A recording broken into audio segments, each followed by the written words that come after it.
Hi, everyone, and welcome to Book Club with Bay. I am Bay, and this is Bay. Say hi, Bay. Hi, Bay. And this is other Bay. Say hi. Hello. And today we're talking about The Crown of Gilded Bones by Jennifer L. Armentrout, the third book in the Blood and Ash series, and apparently third of six. So we finally kind of figured out how many books there are going to be. And well, that's good though. As well, she has said, I currently have 6 planned. Oh, God. So the 6 is subject to change. We'll see. I think it ended at 4, just based on honestly, but whatever. Here's my I don't know how opinion. it's going to go. Yeah, I don't either. Here's my I don't opinion. want her to drag it out too long because that ruins series. This should have been a trilogy already. I'm like, this should have been a trilogy. There was enough here in this story taken. So sorry, I'm also tired. The Ritalin hasn't kicked in yet. So here's my opinion on why this should have been a trilogy. When you have a self-contained arc, like a series that has an arc, so there are different ways you can do a series. Like you can do it in an episodic form, like Mercy Thompson, where it's completely episodic. You can do it like Avatar: The Last Airbender, where it's episodic, but there's an overarching plot. So which allows a series to be longer, kind of like Harry Potter. Or you can do it like this, where it's just each book is an installment in the same story. And it typically, in my opinion, works best if those stories are trilogies. I think that trilogies for a self-contained arc or for a single arc works really well. Or even like just 4 books. But I think once you start dragging it out longer, you wind up with books that just have nothing going on. And the other reason why I think that this could have been 3 books is because these books are fucking long.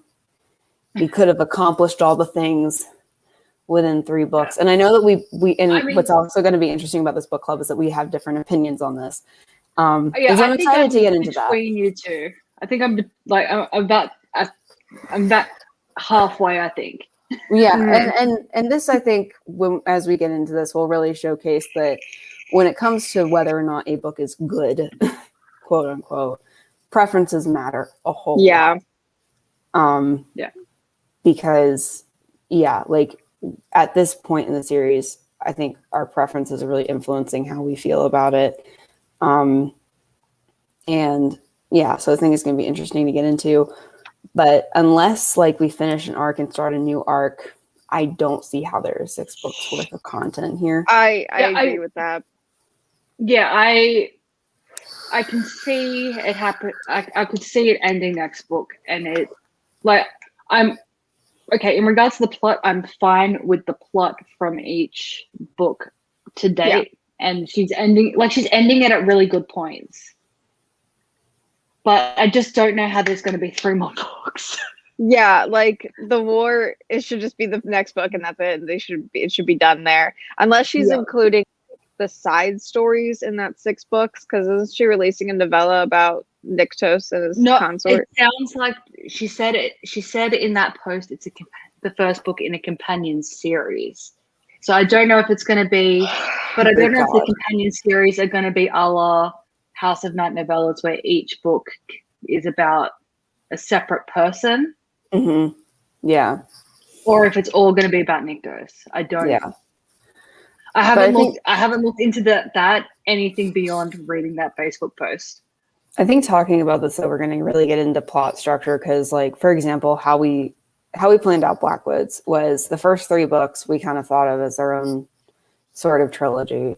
And then with still that overarching plot to the final, or the first 4, I should say. And then the last 2 are like, it's still an overarching plot, but like the first 4 are kind of like a thing, and then the last 2 are a thing, without saying too much. Just as a thing, I guess in a way, it's kind of like I haven't seen the 3rd Star Wars trilogy, but like in terms of the Star Wars trilogy, it's the same general theme between the first, but like the first 2 trilogies, right? Like it's like the birth of Vader up to the death of Vader. That's the overarching thing. But they're still their own two things. Yeah, well, and Is that really what you book, mean? Similarly. yeah, well, really book 4 wraps up the kind of the first area and is kind of like the glue between the two areas without being boring. And but anyway, so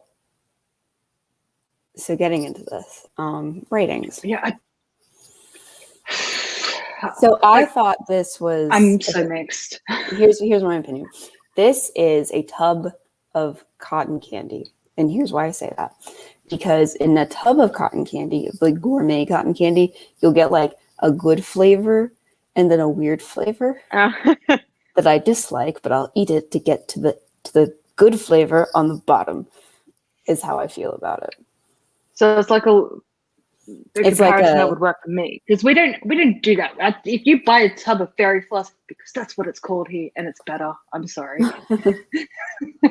it's cuter. Yeah, it is Fairy cuter. floss. I will. But say it is as well, also cotton and candy. Yeah, but I will say as well, quick side tangent, because so many like I read all of these like things Americans want to know about Australians, and every single list is like, why do you call it fairy floss? I'm like, the term fairy floss originated at a fair in St. Louis. Just saying. Just saying. I didn't know that. So you guys thought of it first, and we're just like, yes, we're keeping. We're gonna take that now.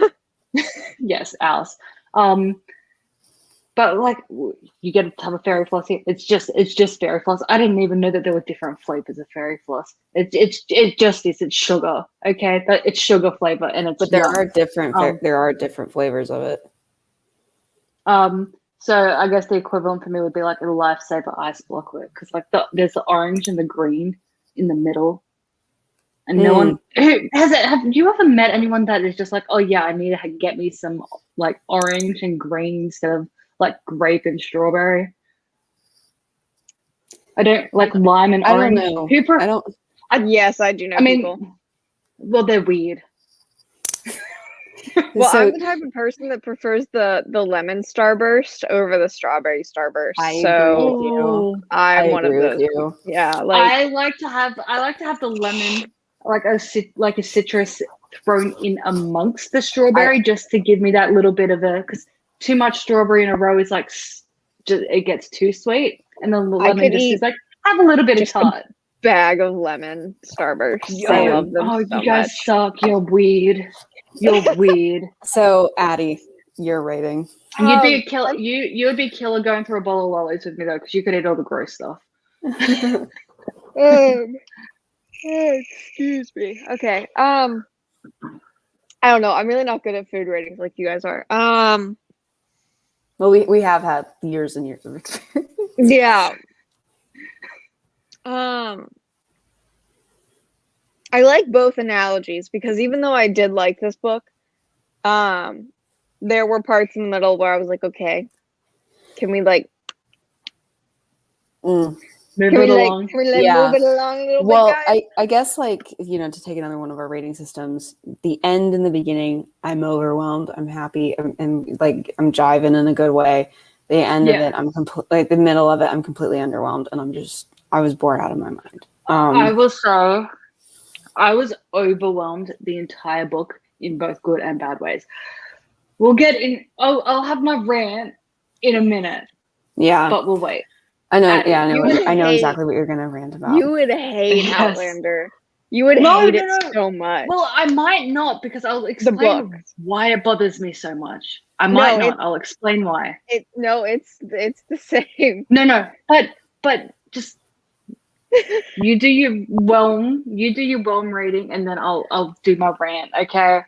I was overwhelmed good way the beginning and end, and I was whelmed in the middle. Okay, so it's not even so. I mean, like, yes, they have sex way too often.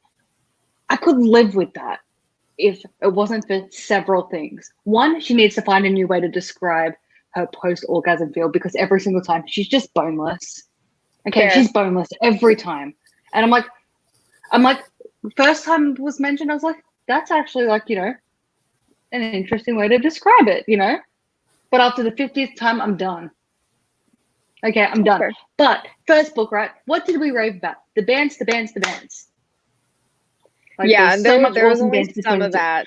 Now, Some of that in no, this I book. can't even I can't recall any bands in this book. Every time, like, you know, it previously would have been flirty banter. It's now, I want to fuck you on this table, or I can't wait to get my cock in you, or I want to fang your clitoris. Like, it's like, I'm just like, he hate does that. it this book I too. hate it.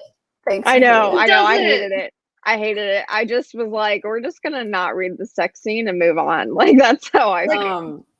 Well, Like, I mean, he doesn't stay there. He just has a little nick, but I'm still like, ugh. But like, none of the flirtation is there anymore. It's just like, I'm gonna bend you over now, and the extent that he wants to bang her, I'm just like I said this in my rant to you. I'm like, oh look, Poppy has exhaled breath. I must do fuck. Like, I'm just like, you do not like, and how turned on he was to, like, when she was like, hey Cass, and he's like, I must bang. You said my name. I'm like, I can't freaking deal. It's too much. Well, so a thing that does bother me about this and their relationship, Cass and Poppy's relationship, is that it has Elena Damon syndrome, where their relationship feels really good before they get together, but once they are together, the dynamic changes completely, and we lose all the fun. Yeah, we lose all the fun, and I think a lot of authors really struggle with keeping a relationship consistent as two people get together. I mean, yeah, it's definitely something. It is difficult. It is. If they weren't fucking every chapter, it would have been much easier. Yeah, and, like you can easily replace that with conversations. Yes, if they just like flirted. Well, but we didn't consent to this kind of series. Well, yeah, that one tricked us. And that's kind of another thing is that, in the previous, in the first book anyway. There was a lot more sex last book, but they still weren't a thing yet, so it wasn't as bad. Well, yeah, but it also, like, in the first book, it felt like the romantic subplot was a subplot, and it was integral to the story, but we still cared a whole lot about the story. Whereas it's slowly it's like over the last two books, it's gotten to the point where it's turned into almost completely a romance book, which is not the same vibe. Yeah, because I really like the plot. I got annoyed every single. Like, I'm digging the plot. I can't wait till the next book because they're separate. Yeah. I'll probably really like next book, and until they probably reunite, I'm sure. I'm like, but then the reuniting sex will be warranted at least. I mean, yeah, like, but how many times though? Yeah, like if it's 50 times in a chapter, I'm going to be done. But like I'm into the plot, and then like she does something like mildly interesting, like, you know, she mounts a horse. Like he wants to fuck her because she mounted a horse. Like that legit happened this book, and I'm like, you just killed my enjoyment. It's too like, it needs to calm down. Like I mean, when like a lot of new relationships, right? They like have a lot of sex. Yeah. However, you don't see someone doing something as like, and I'm pretty sure they have sex in this book while Kieran is holding her head. That, like, if I understood that scene correctly, I ignore Kieran that is holding her jaw. Well, okay. Whilst they are viciously fucking. Okay, she had just died. This is the only defense I have for that scene. She had just died, and she was like, "No, just bloodlust." Well, I get it, but did they have to do fuck fuck? No, I agree with that. I agree that should not have been a decision that Jenny made. I just acted Jenny like they could have weren't stopped actually it. having sex. I just like acted it like they wasn't weren't actually inevitable. Like they didn't have to do the fuck then. No, And no, they didn't. Kieran They could have didn't done it have as to be. soon as he left. Like Kieran didn't have to be an integral part of that. Like, and I'm just like there's one scene where Kieran is me hardcore. Like I think it was when Cass is like, I want to fuck you on this table, and Kieran's response is, "Oh God." Really?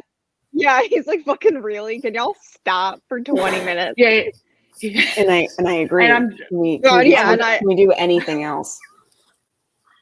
Like, and can we stop saying cock, please, please, please, please, please? I wrote that down too. I was like, can we say dick once? Like, I prefer the word dick so much more. I have not done this yet. I am going to do a word search. Oh my gosh, yes. See how many times word cock is said. Oh my God. Okay, search. It's searching. You know one thing I was happy about though? Willow.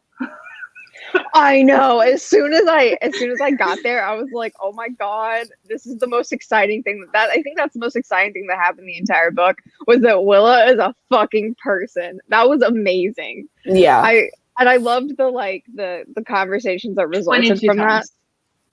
That's not that bad considering how long the book is. But it feels like more. It does feel like more. It does feel like more. But when Jasper's like, yeah, do you not know who Willa is? And Cass is like, I need to know everything about this woman. You tell me right the fuck now. And Poppy's like, can you please shut the fuck up?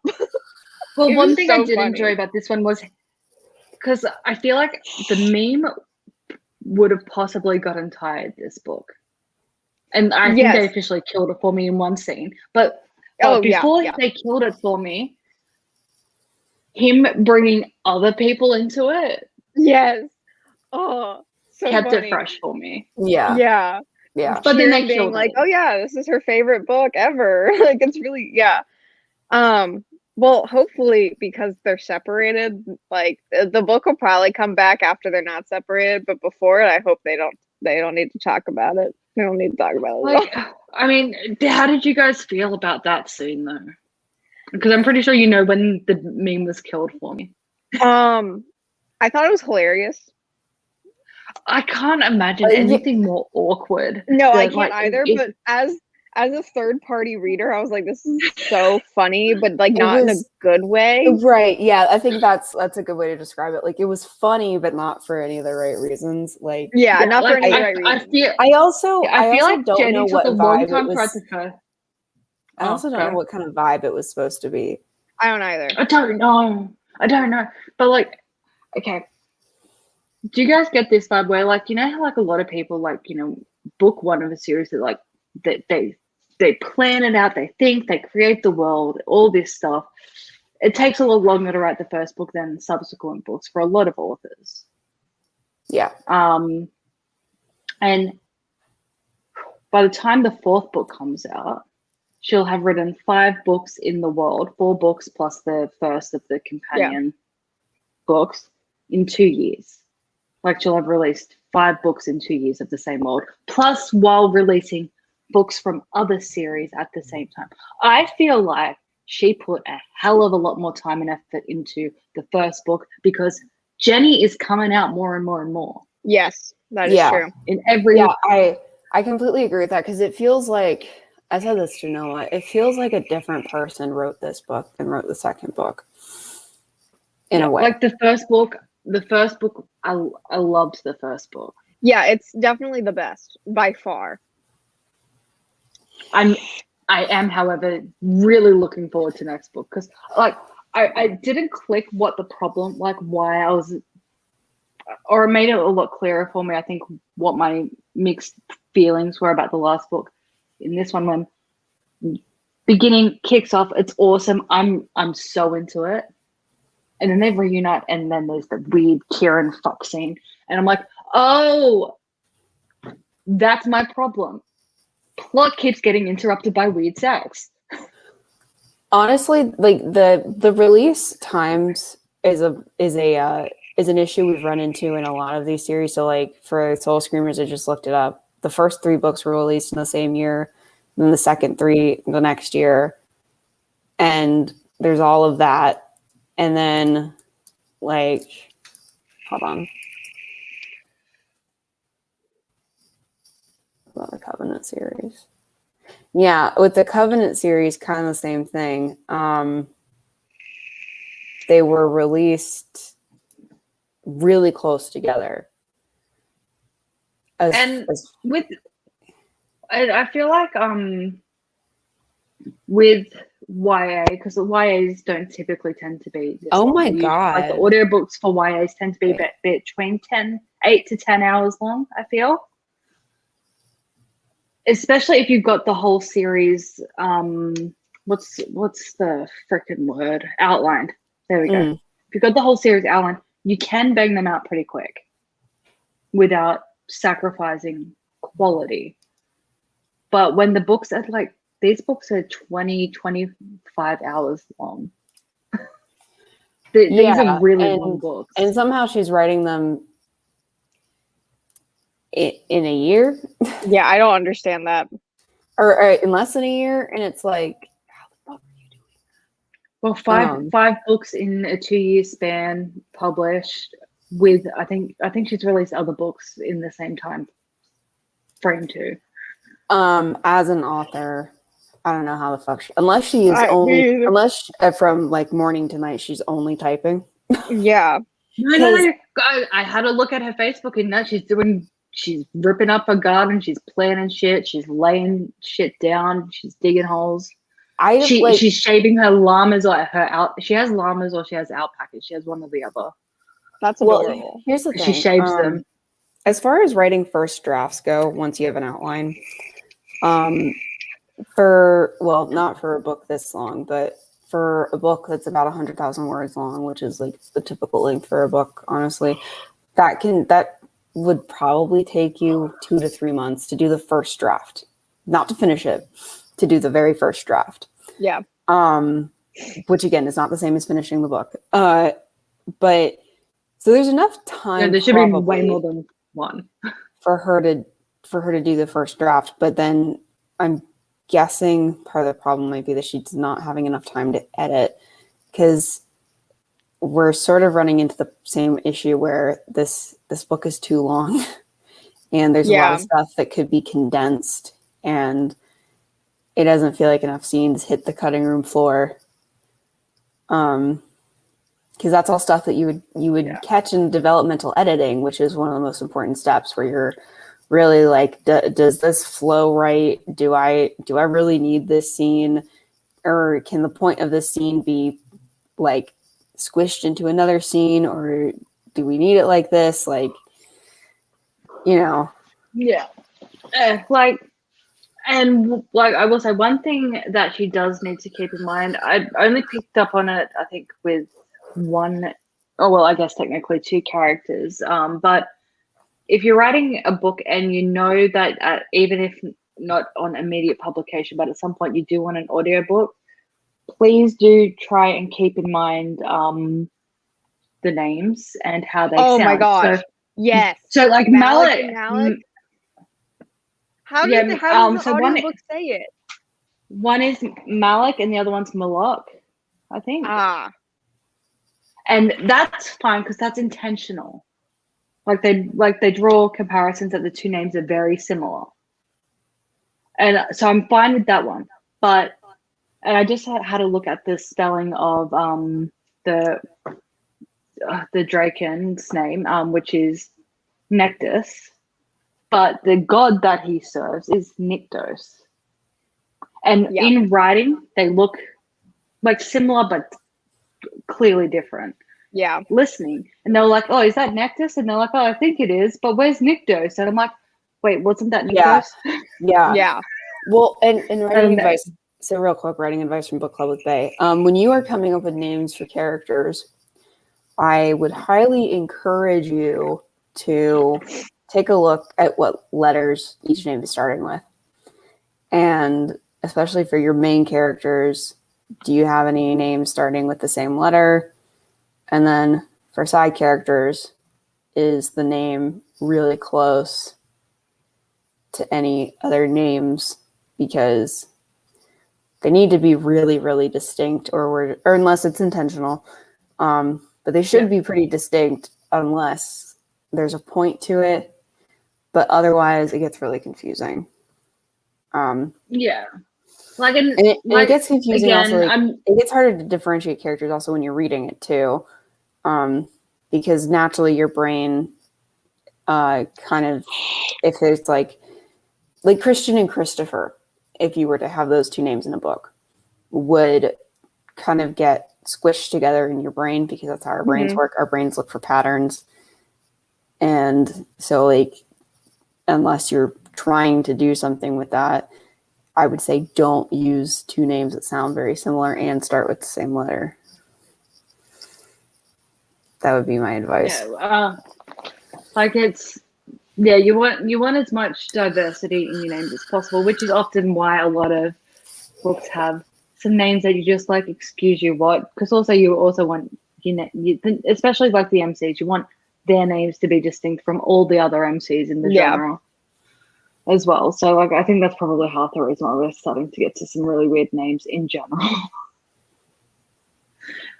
I'm fine with most of the names in this. I just feel that Nectus and Nyctos, when reading, if you're not paying attention, you're going to get. I got confused for a minute. I'm okay.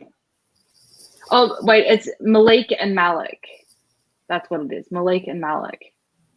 Those are how it's pronounced. Because we spell Malik in Blackwoods as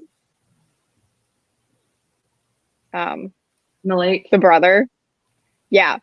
So my brain can't. So like I'll like when I'm reading, they're spelled in the audio enough. Yeah, so he's Malik, and the son of Nyctos person is former king is Malik. Well, am I remembering right, Bae? Is it Malik? I think the brother is Malik.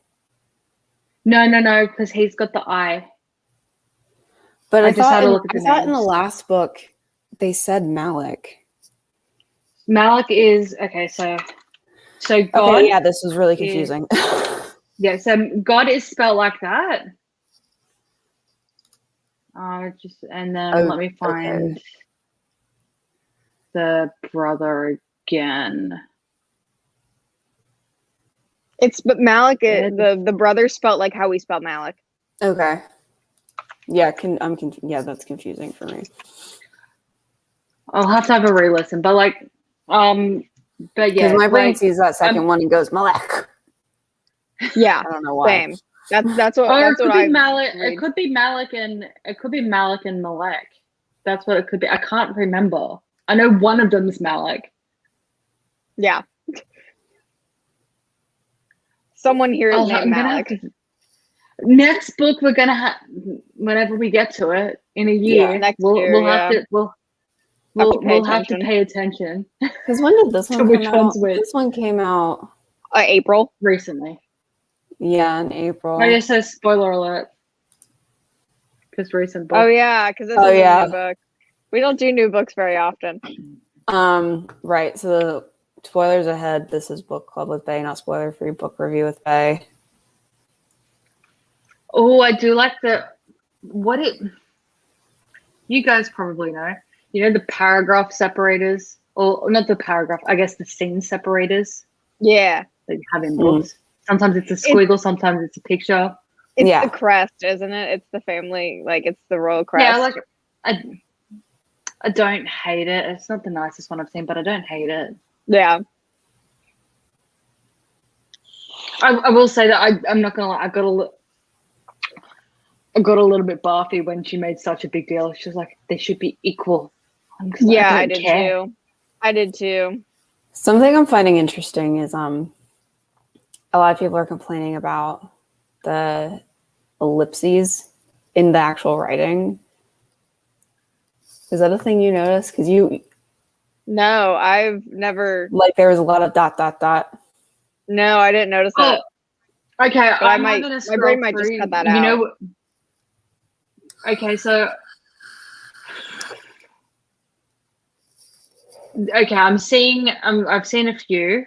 Like there's a fair bit, but like each individual one in context is fine. It could just be the amount of context where it's relevant. It's like I can see that, you know, like when someone like takes a second to collect themselves, and you know, another one is like I'm going to take a bath. A shower was I couldn't do that and not think of Castile. Like it's a fading thought. That's like it's the point. Yeah, of I it. didn't. Like it's used to represent a fading thought.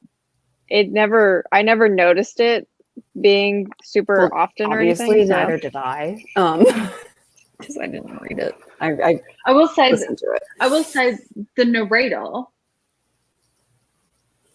she's very good at acting the scenes. She gets into it. What's really funny though is the narrators that get scenes. so into sex scenes where they almost start yelling, and it's fucking hilarious. Like they do heavy breathing. They start I would yelling. hate like that.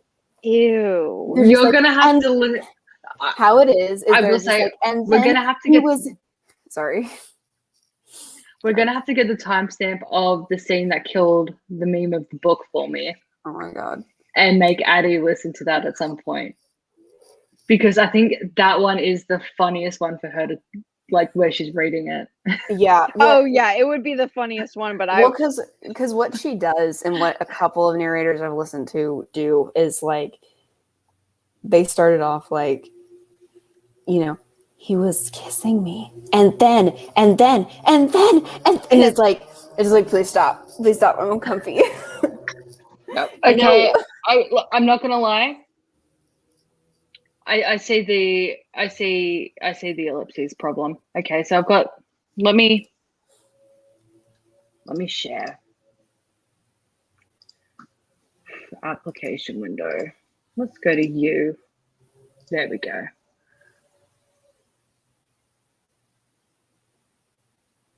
Okay, so are you able to see? Okay, so we've got here ellipses. Whoops. Here ellipses. Here ellipses. Here ellipses. Yeah, there are here a ellipses. lot. Here ellipses. Here ellipses. Here ellipses. That is a lot. That is a lot. I just didn't notice it. Like contextually, each one works. Yeah. Yeah, there's a lot. But yeah, no, I didn't have a go back to the last page. If I were to be editing this book, like 6, for one thing, okay, so at like I could only stand there 9. while it felt like my heart dropped out of my body. I would take the first eye out. I would take the first eye couldn't out. Yeah. Because those, like, I feel like there needs to be a little bit less. It doesn't need to be here. Yeah, I agree. Yeah, the characters need a little bit more, or sorry, rather a little bit less indecision. Also at she says, like, if she's like stuttering there, how that's usually done is M dashes. Well, it's done like that with dashes. Yeah. Like yeah. Yeah, like some of them I feel like dashes could, like here as well. Or I'm highlighting that could have been like that dash. could just be dash. Yeah. And this could be a dashy dash. Or you could just honestly take it out. Like, and then a god is born, not created. And then you could just say, what is she like? What is she like, the Revenant? What is she? Yeah. Is she like the Revenants or an abomination? Yeah, okay. What she is. Okay. just she is. You could clean that sentence up. Like, it's a little messy.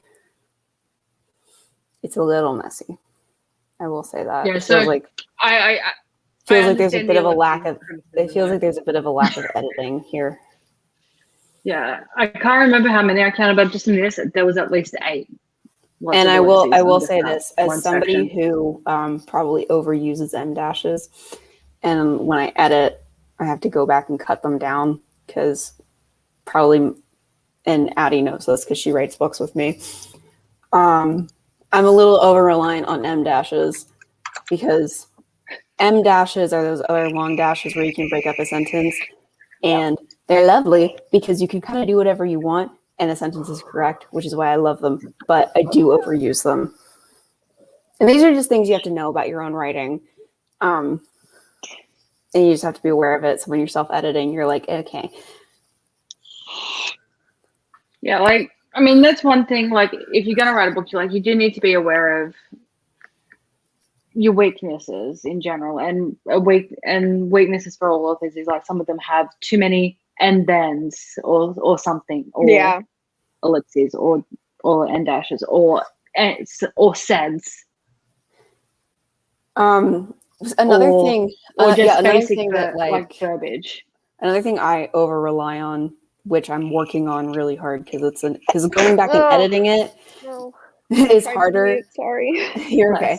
Bless you.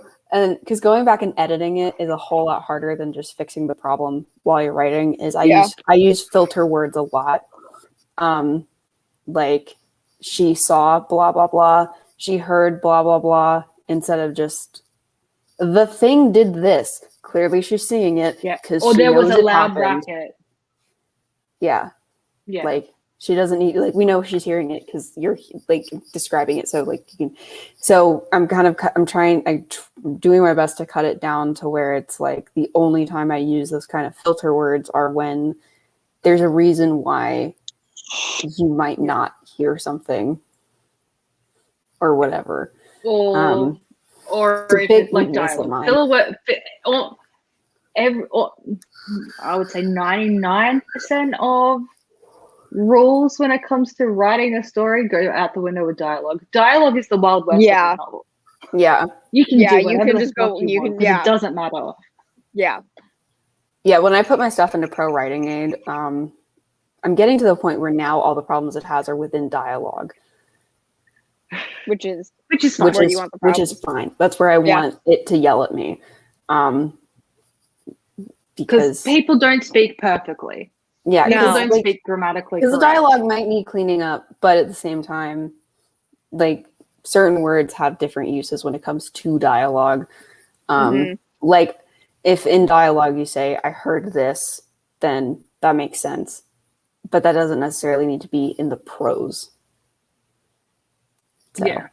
And it's just like, as an author, you know, I don't think any of us are saying you should hate yourself or hate your writing, but to become a better writer, you do need to know what your problem areas are.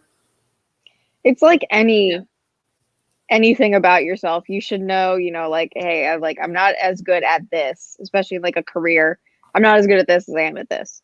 Like, you just should know those things about yourself. Right. And you can't fix the issues if you are incapable of identifying them. And it can be hard to identify them because it's your own writing, so it's hard to see it. But putting your stuff in something like Pro Writing Aid, even if you just get a free trial, will really, first of all, at first it's offensive. And at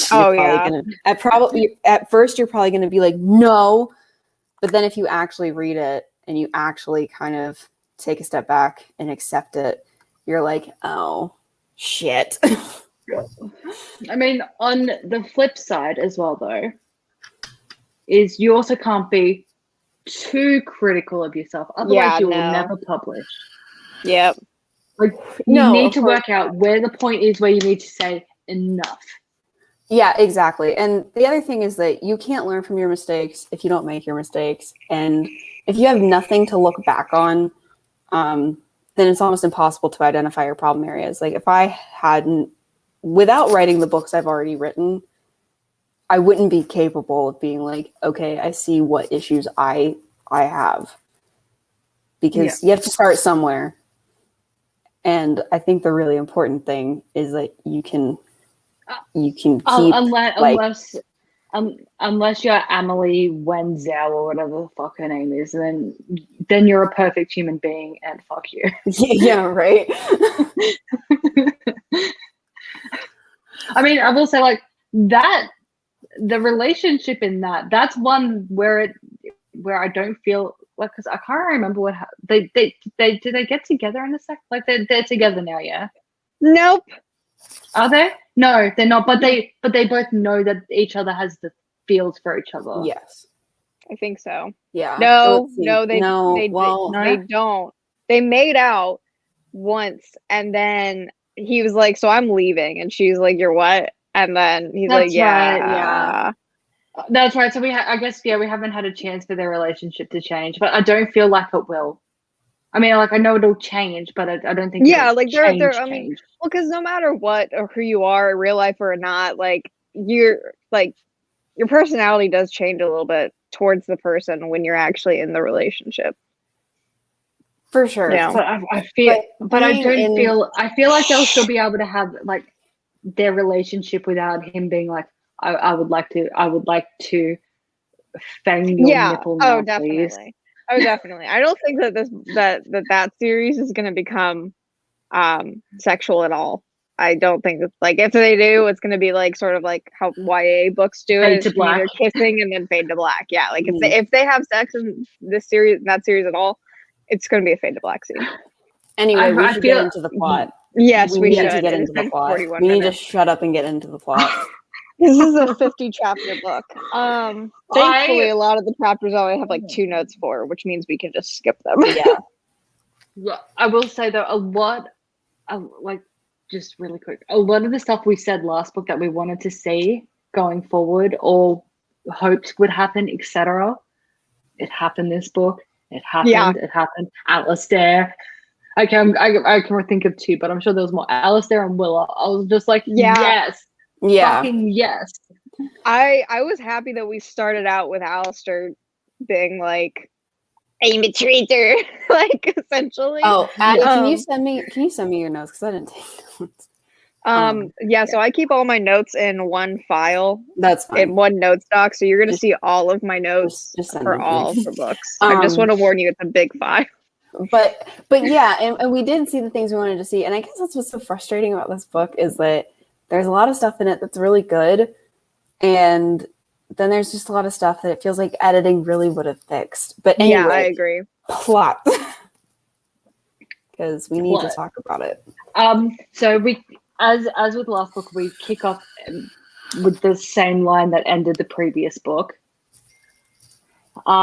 Which I feel like I'm fine with that. It works. Yeah, it's good. Any question mark? Like it works. And I'm not gonna lie, I thought this first seemed like she was having some sort of like, how Alistair says what he says, and then she feels a feeling, and I honestly thought it was like she was having a vision. Yeah.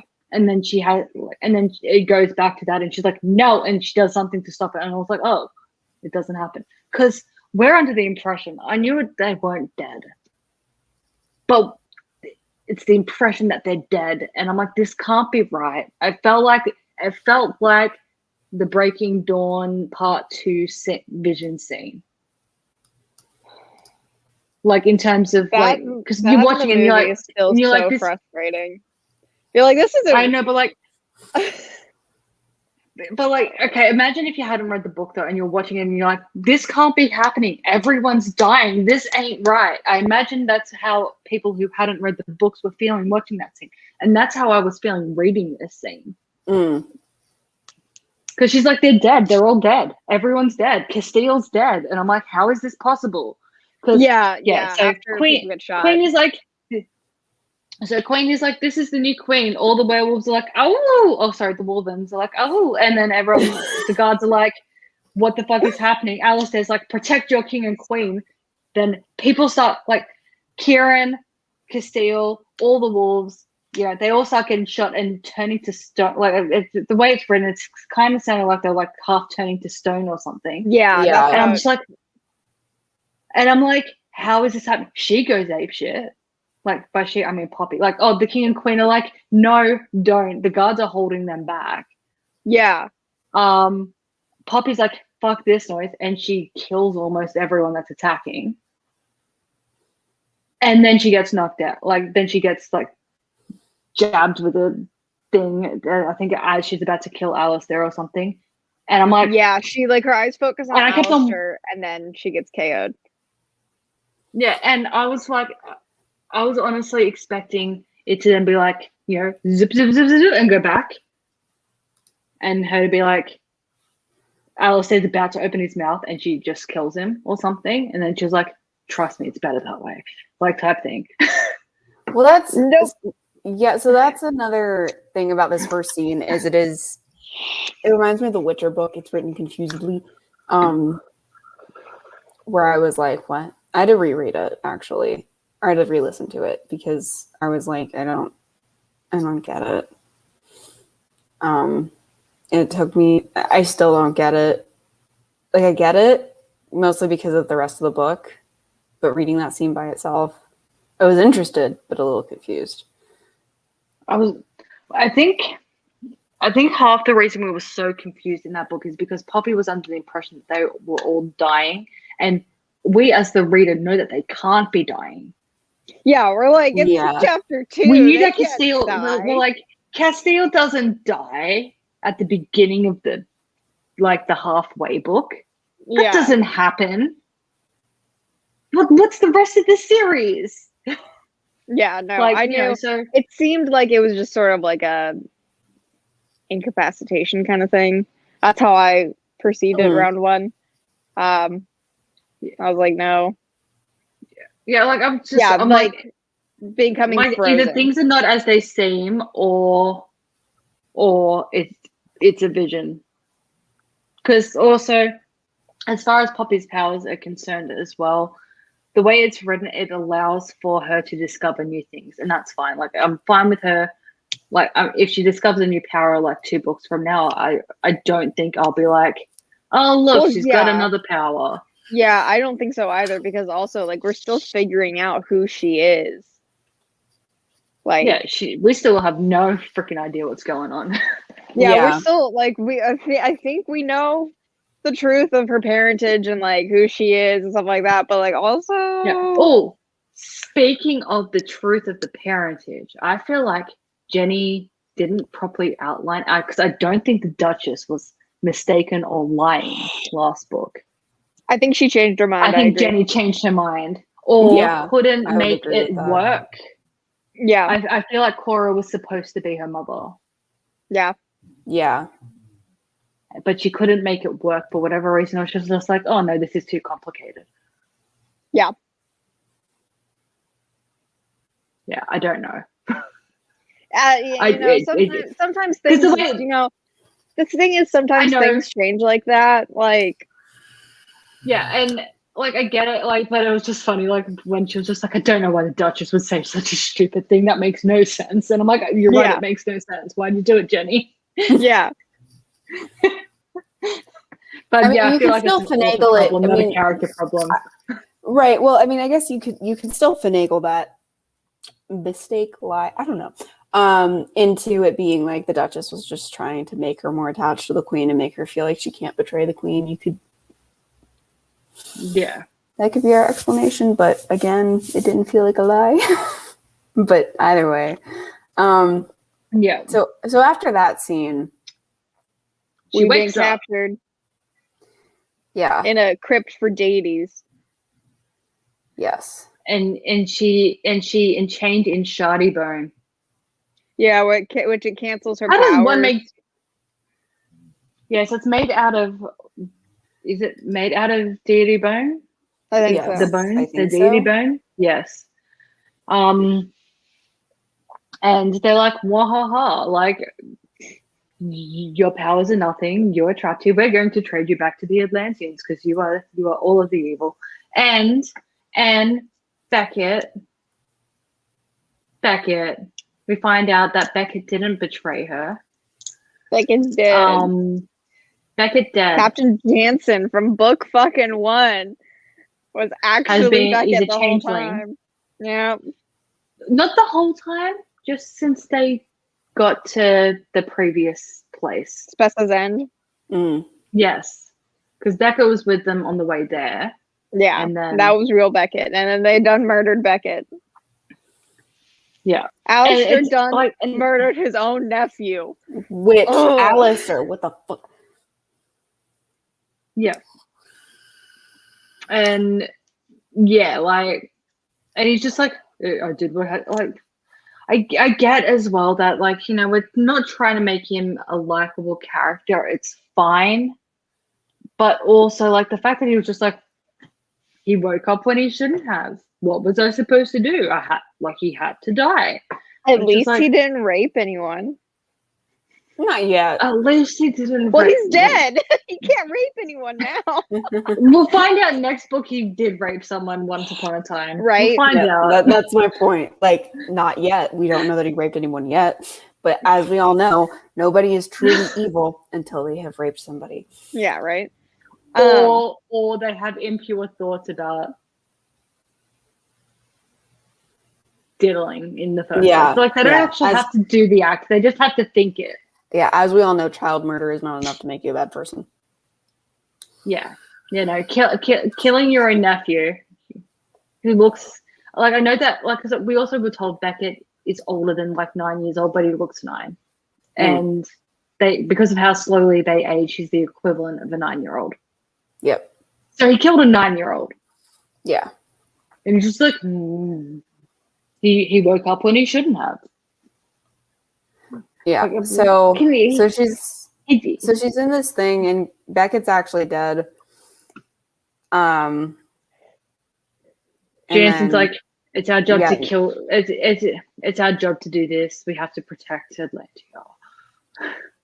Yeah, and then Alistair shows up.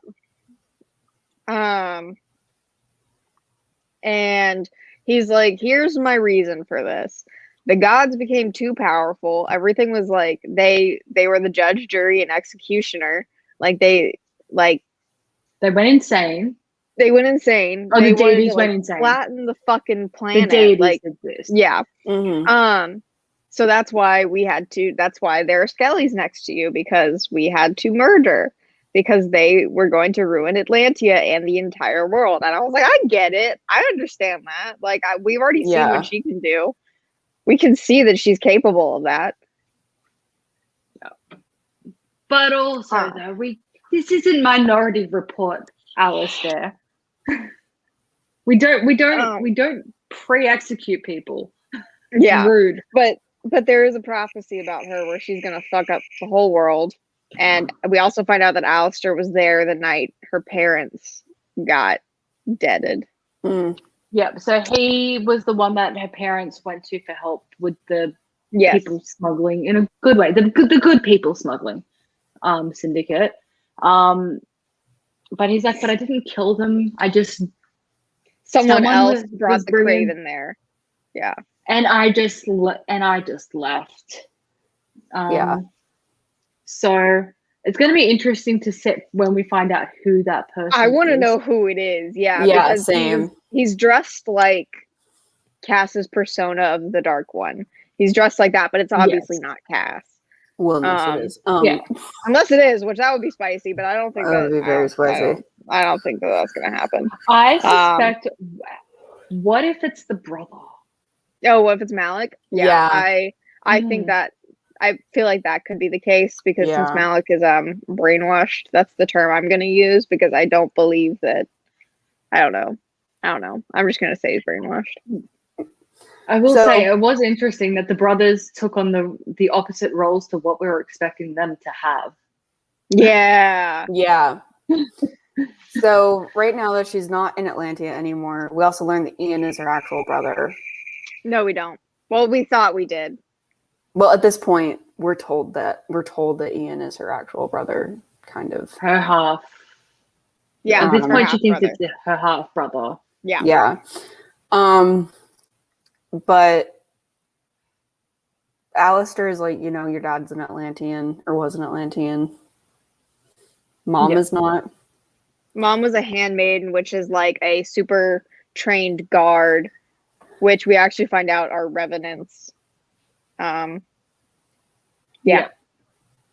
I'm down for that storyline too. I'm fine with that. Oh yeah, that's interesting. And he And- wants to give her to the Ascended. So Yep. Yep. So then they drug her food or her water, or whatever. She falls asleep and she Yeah. wakes up and she's in the field or whatever. And And the there's an Ascended are Ascended there. here. And the Ascended is like, I see it. Tis Poppy. And he's like, tis. And they're like, trade? Okay, trade. Bang, arrow through chest. Wolven are here and they're Yep. like, oh, and like, and all the like the people that like grabbed her were like, and they all die. They all die. But. And the king's also here helping Cass and the wolves, which Yes, that's right. Cass's dad is there, and she's like, "Oh, daddy's here." Yeah. my daddy-in-law. That's nice. She was touched, but then she gets hit by a crossbow arrow, and it nicks an artery. And they're like, "No!" And him and Kieran are like, "Fuck, what do we do?" And then Daddy's like, "Don't do it, Cass." He's like, "I gotta do it." And she's like, "Don't." And he's like, "If anyone tries to stop me from doing a thing, we're gonna kill him. Okay, Wolven, this is your queen. Do the protected act." And they're like, "Rrr," and Daddy's like, so they like leave. And then Cass is like, "I'm gonna do an ascend," and she's like, and in her head, she's like, "Please don't do an ascend. I don't want to ascend," but she's dying, so she can't talk. She's like coughing blood. I'm then- so glad that she didn't get, because in most other series, she would have gotten super mad and there would have been a rift between the two of them and it would have been annoying. Yeah. I'm really glad that she was like, okay, no, I understand why you did it. And, I'm not a vampire, so it's fine. Yeah, like I think in her head, she's like, probably not wise, but I get it. Yeah, Yeah. exactly. When he was doing that though, I'm just like, please don't tell me we're gonna have to deal with for the rest of the book her being like, I know I should love him. I know part of me still does. I just can't feel the emotion. How does this work? I'm glad we didn't have to deal with I'm that. so glad, Yeah. because she could have gone down that route. And thank God she did not. I would have hated this. I would have hated everything. But yeah, she doesn't ascend. She dies, like she feels herself die. By the way, the wispy goddess from previous book, and she was like, go home, Poppy, go home. Don't die. Mhm. Don't walk off a cliff. Go home. She pops into Poppy's head and she's like, hello. How are you? I can't remember what she says, but she pops in to say hi. And then She's Poppy like- wakes up and she's hungry. Oh yeah. So then things happen. I don't think any of us want to talk about the things that happen. We touched on it.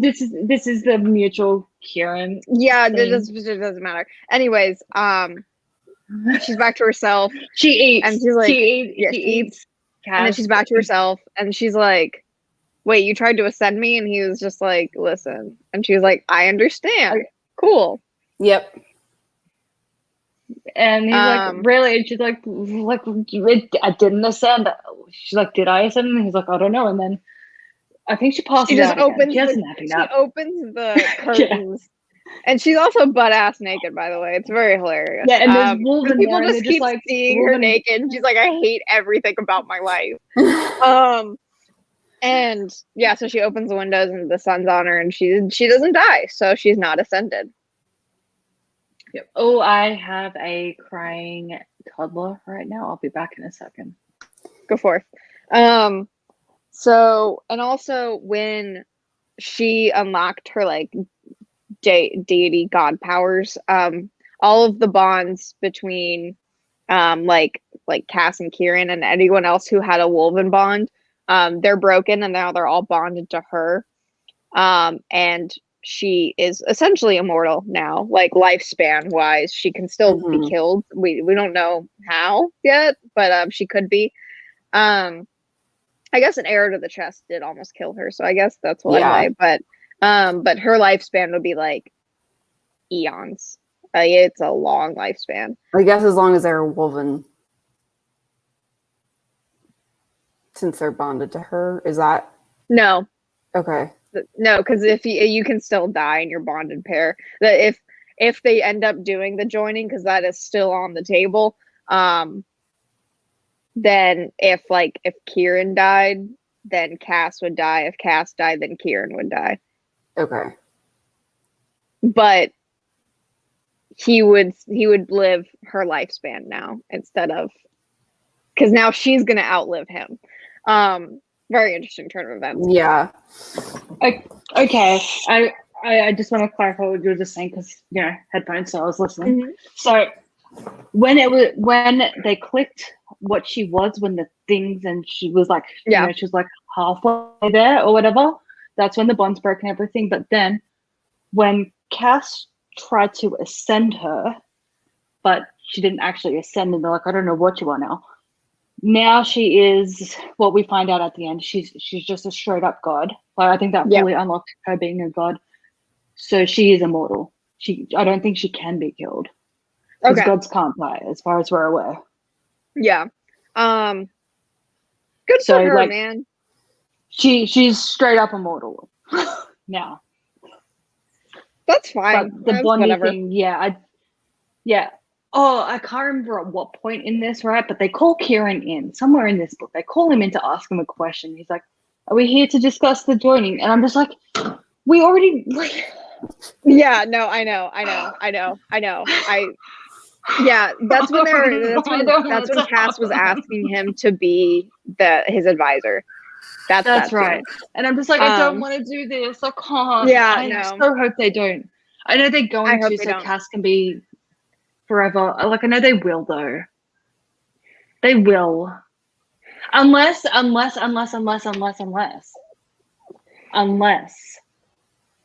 she can do to Cass what Malik, whatever, like, Godam. We'll call him Godam and Brother M, okay? Because they've got the same fucking name. Yeah. Godam did to Isbeth. Yeah. Maybe she can do that to she could Cass. ascend him. In a non-ascendy way. Yeah, do Atlanteans need ascending? Well, I don't know, like, but Isbeth isn't ascended, but she's not. She's what she is, and I don't know what she is. I don't think anyone knows what she is. No, yeah. But maybe she could do that to Cass. But if you're ascended by a god, then obviously you get their life. I don't know how that works. Yeah, I don't either. Whatever. That's future books problem. I'm hoping that's future books problem. I don't want the joining because I don't want the threesome. No, we all know if it happens, sexual. I'm not. Oh yeah, we know it would, and Cass would probably want to murder Kieran after, and I don't want that either. Like they've already had incredibly viciously enthusiastic sex while he's physically touching them. I want to forget about that. Like they're almost there, and then I'm pretty sure that was a werewolf wedding they went to. Yeah, it wasn't just a party; it was a wedding. Yeah. Then there was that whole thing, and I'm just like, we're 3/4 of the way to them having a threesome, and I'm I know, especially that conversation. And she was like, have you ever done threesomes? And he's like, yes, I have done threesomes. And she was like, do you ever want to do any of that stuff with me? He's like, hell yes, I do. And I'm just like, you love her so much, you want to bang her with another guy, right? How does that make sense? Whatever. Most like a lot of men are less like they're willing to have a boy threesome with someone who is not their significant other. Yes. Yes, because most men don't want to share the love of their life. I'm pretty sure even if I just jokingly asked my boyfriend about that for book club purposes, he would get mad at me. So I'm not going to. When he wakes up. He's not awake, but I'm pretty sure. I said when he wakes up. No, I don't want to cause an argument. Yeah, no, I'm pretty sure that he would be like,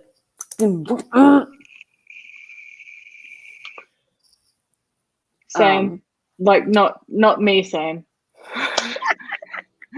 Not me, Sam.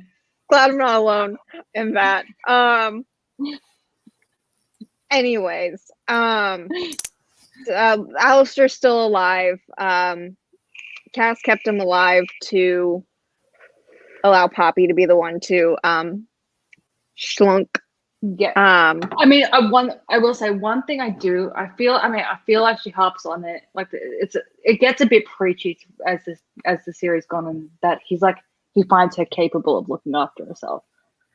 I think it's good that he does, but it just like with they don't need to say it anymore. Like, it doesn't need to be yeah, said. like Mercy and Adam. It's more just like she's like, I'm gonna go do a thing, and Adam's like, take protection. And she's like, okay. And that's about it. He's not like, don't go do a thing. But he's also not like, I know you can do a thing. You my big strong coyote. Yes, you are. He doesn't do any of that stuff. Whereas like, who's a big strong coyote? You're a big strong coyote. Whereas in this, Cass he makes a song and dance every single time about how capable Poppy is. Yeah, and like we don't need that anymore. It's been established at this point. We don't need to establish it over and over again. I mean, it was established before he even acknowledged it to us. Yeah. Yeah. So, like, we Gucci gang. It's not necessary anymore. Like, yeah. But, like, in this scene, he's just like, look, Alice is going to be dead by sunrise. Do you want to do it? Because if not, he's like, I'll do it. I want to do it, but I'm happy for you. But I'll let you do it. You know what would have been probably, like, the one thing I'm disappointed in, right? The one thing I'm disappointed in is before Alistair died, I just wanted Cass to be like, I killed Shay. Same. Right? I went on grumpy. such a rant in my notes that I'm sure you saw. Yeah. Or I was like, wait, where is it? It's when she's like captured and she's not like, oh yeah, by the way, your daughter is a piece of shit. Fuck you. Yeah, I wrote down like, oh yeah. You know what? If I were her, she does have self-control issues, and I do really like the fact because like in so many books, like Alex would have told him.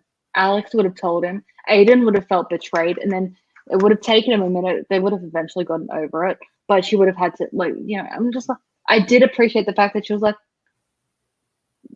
Cass told me this in confidence. It's not my place. But I did like that. At least I was like, make it hurt, bitch. Tell him. At least Cass should have done it. Cass should have been like, BT dubs, bitch. But by the way, I killed your daughter. Yeah, I killed your daughter because she was a fucking traitor. Go fuck yourself. Like, make him die hurting. Yes, I wanted it to hurt. I mean, I have been known to say some of the most cutting freaking remarks when in an argument, especially with one specific person. It would have been. It would have been like such I said, and I wanted it. I wanted it so bad. I did too. Such a good like Luke, I am your father moment. Like yes, I killed your daughter. Slink. Don't even have time to process the info. Oh yeah, that would have been good. If I were the author, I would have done that. Yeah, just shocked and horrified and then dead. Like, sorry. I did like the shocked and horrified because he thought Poppy was dead, and then Poppy walks in, and he's just like, "Oh fuck! Oh no!" He's like, "Oh, I did done fuck up. I'm not even dying for a reason now." Yeah. But anyway, I did. Yeah, he dead. I do like it though because like he was lined up with everyone else that was with him, right? That everyone they captured, and Cass, literally, they're all like, in a line, and Alice stays at the end, and Cass just goes and beheads. Like, I think there's 8 of them. He beheads 8 of them in one swing, and then stops like that far from his neck. And I'm just like, you know what? Like, I'll give you this one. Like, you can bend Poppy over once. It's fine. You've earned it. That's skill. Beyond that,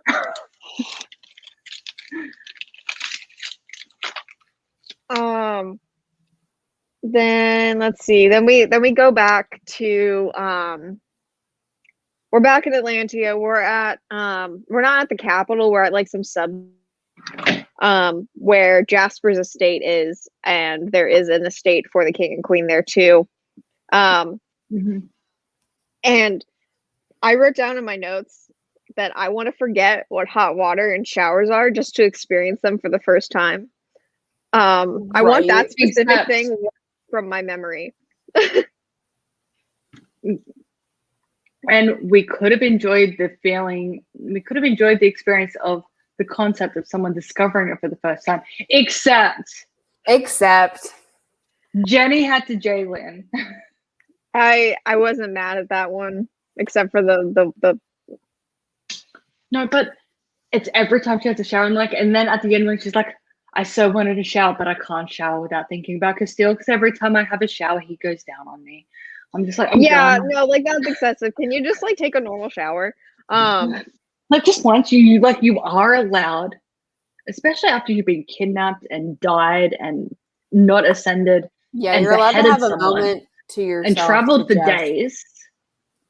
Like you haven't had a shower in a week. It's been a week. Yeah. You're covered in blood, you're covered in gore, you're covered in grime. It's gross. Have a shower. It's fine. But she discovers hot water, and I want to discover hot water. I would love that. I would love to, as an adult, have like a first shower. I think that would just be incredible. I want that. And yeah, no, if I could pick one superpower, mine would be giving myself selective amnesia. Because you'd be able to experience everything for the first time again. But like as your favorite adult, book, your favorite movie, cool. having a shower. Yeah. The shower thing would be the best for me because I love the concept of unicorns. Water. Oh, you could discover unicorns. Eating your favorite food. For the first time again. Oh my god, that'd be amazing. Hearing your favorite song. Yeah. Dude, yeah, this is dope. I now want selective amnesia, but I want to be in control. Fuck you flying. Fuck your invisibility. I want selective amnesia. But also teleportation would be really nice. Yeah. Because if I could teleport, of course that would be nice. If I could teleport, but as far as like genuine happiness enhancement, like just imagine that would be imagining like discovering things for the first time. Every shower could be your first shower ever. Yeah, but like I'm fine. Like, and as far as teleportation goes as well, I'm fine with like limited teleportation too. Because there's some teleportation that tell me a place. Oh well, 999 Smith Avenue, blah blah blah, and you're like okay, and you go, and then you're there. Other ones where it has to be somewhere you've been before. That I can live with that. Another one is somewhere you can see. I can also live with that because as long as you can see it, you can just go whoop, and then you're there, and then you can see further. It might take you 10 minutes. It might take me 10 minutes to teleport to you guys, but I can still do it. See, I'm just tired of making 3.5 and 4 hour drives often. So teleportation's really it's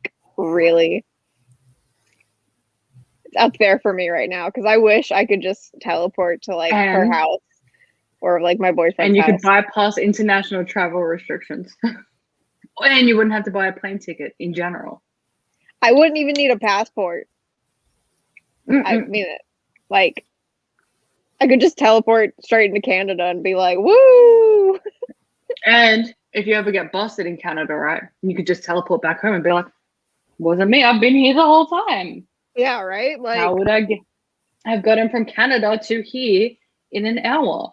It's impossible. Anyways. Sorry. We're not far enough along. I'm sorry. Okay, so. Well, we're almost halfway. Yes, we are. Yeah, I will say about half of this book is sex. A good portion of it. A third of it. Yeah. A third. I can say a third. So we're gonna get through the plot quite well. Yeah. I also didn't write down every time they had sex. So in my notes, you don't otherwise need my to. notes would have been a You lot can just longer. assume. Is Yeah, it right, a scene with the two of them? They Yes, probably then had they had sex. Possible, yes. And so like we talked to, so Cass goes to talk to his dad after a conversation. After a conversation where he's like, Miss Willa, I think, is an Atlantean. Yeah. So we're about to find out. So exciting. Because that's after her first shower. So and then Kieran is hanging out, and like he tells her why they're bonded to her, because like the gods are responsible for their existence. So it's a primal bond between the woman and her.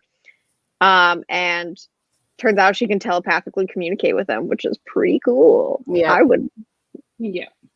I'm down.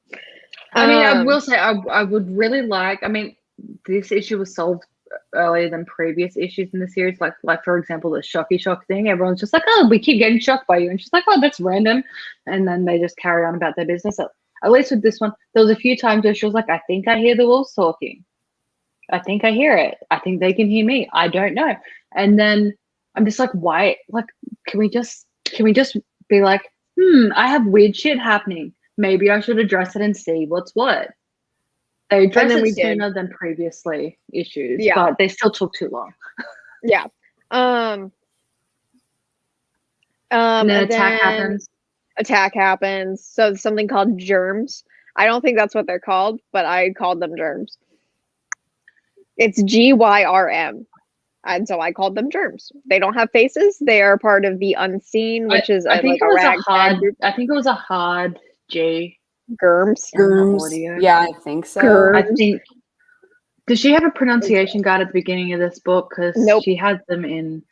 Oh, she had them in Covenant. That was the one thing I liked about Covenant. She had a pronunciation guide, which was, polite. Which is how you knew that, like, was demon. Yeah.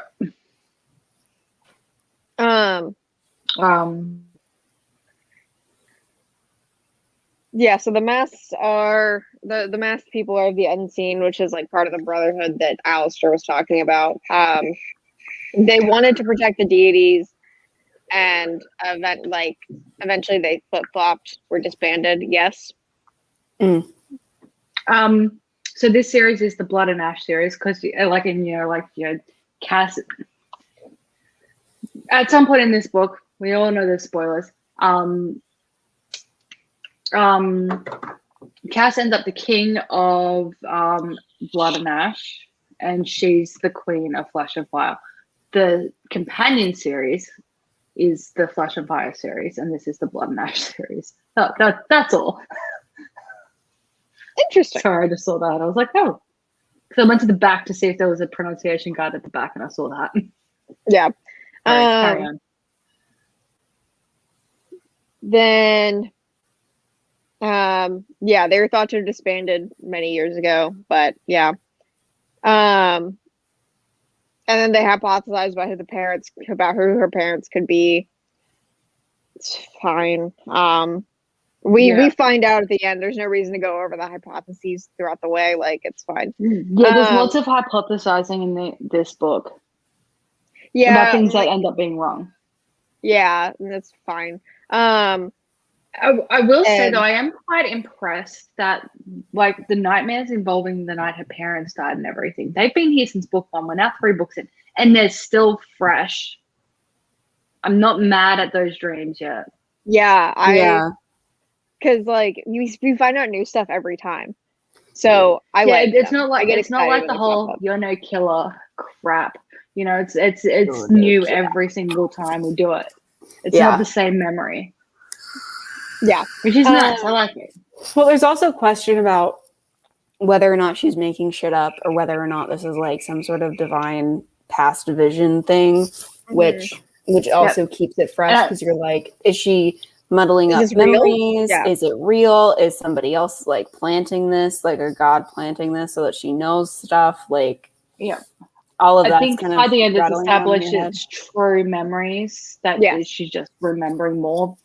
Right. And it's interesting too, because Alistair was there And so, and she's always like his voice. And then she actually starts having escalating like dreams and remembering more stuff every single time Alistair talks to her, which is very subtly done last book.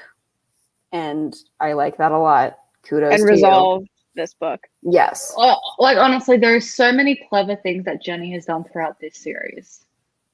So it makes me even more mad at the shit that annoys me. Yeah, like, and the first book, I'm like, I know you have it in you. You proved you do. Right. yeah, like overall, there's a lot of good, just throughout the series and everything. It's just that it really feels like some editing would have just cleaned it up. Is really my biggest issue, honestly. Yeah. So they're talking. So there's a place called Elysium that has been mentioned, peppered throughout this. It's like where the gods sleep, and the soil And there. Matt Damon's there. There's a movie called Elysium, and Matt Damon's the main character. Oh yeah. Oh okay. yeah. Yes, he is there. And then. Oh, sorry, real quick. Somebody mentioned, I think this was on TikTok, like, we don't talk enough about surprise Matt Damon, how Matt Damon is just in everything, but you never know about it until you're like halfway through a movie and you're like, is that fucking Matt Damon? Sorry. Just like, whatever. Anyway, moving on. So surprise Matt Damon. And then this is when we find out that Willa is a person, and she's like one of the oldest people in Atlantia. She's on the Council of Elders. And Cass is immediately like, who is she? I need to know. And she's like 2,000 years old. We stand. Yeah, I the new counselor. I love her so much. But I like the reveal, right? Yeah. Same. Like since last you were home, that we've gotten a new council member. Her name is Wilhelmina, and they're like, Wilhelmina who? And they're like, Wilhelmina Collins, of course. And they're like, excuse me. Does she happen? And in Poppy's head, she's just like, no. Like, and Cass is like, questions. By any chance, do you know of does she go by Willa at all? And they're like, well, yes, of course. Like, who wants to go by Wilhelmina? And they're like, well, back in Solace, she has a journal. Famous author, yeah. No, and it's so funny. She's Poppy's favorite author. And Poppy's like, it's not my fucking favorite. You shut the fuck up. No, it's great. Like, he almost want to know, like, dad at one point. Yeah. Yes. Also, just Willa as like her personality. I really enjoy her. I'm so happy that she's real. Yep. And then we find out later on, like, I think, I don't know if she actually has the active thought or she just had enough thoughts that prompted me to think of that, and then it's confirmed later. But she is the woman from book 1, scene 1.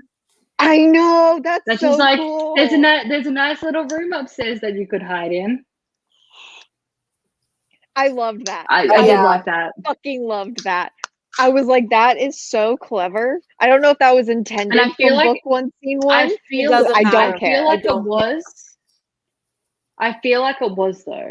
Because she was always there's not been well, also there's never been any mention of that woman since.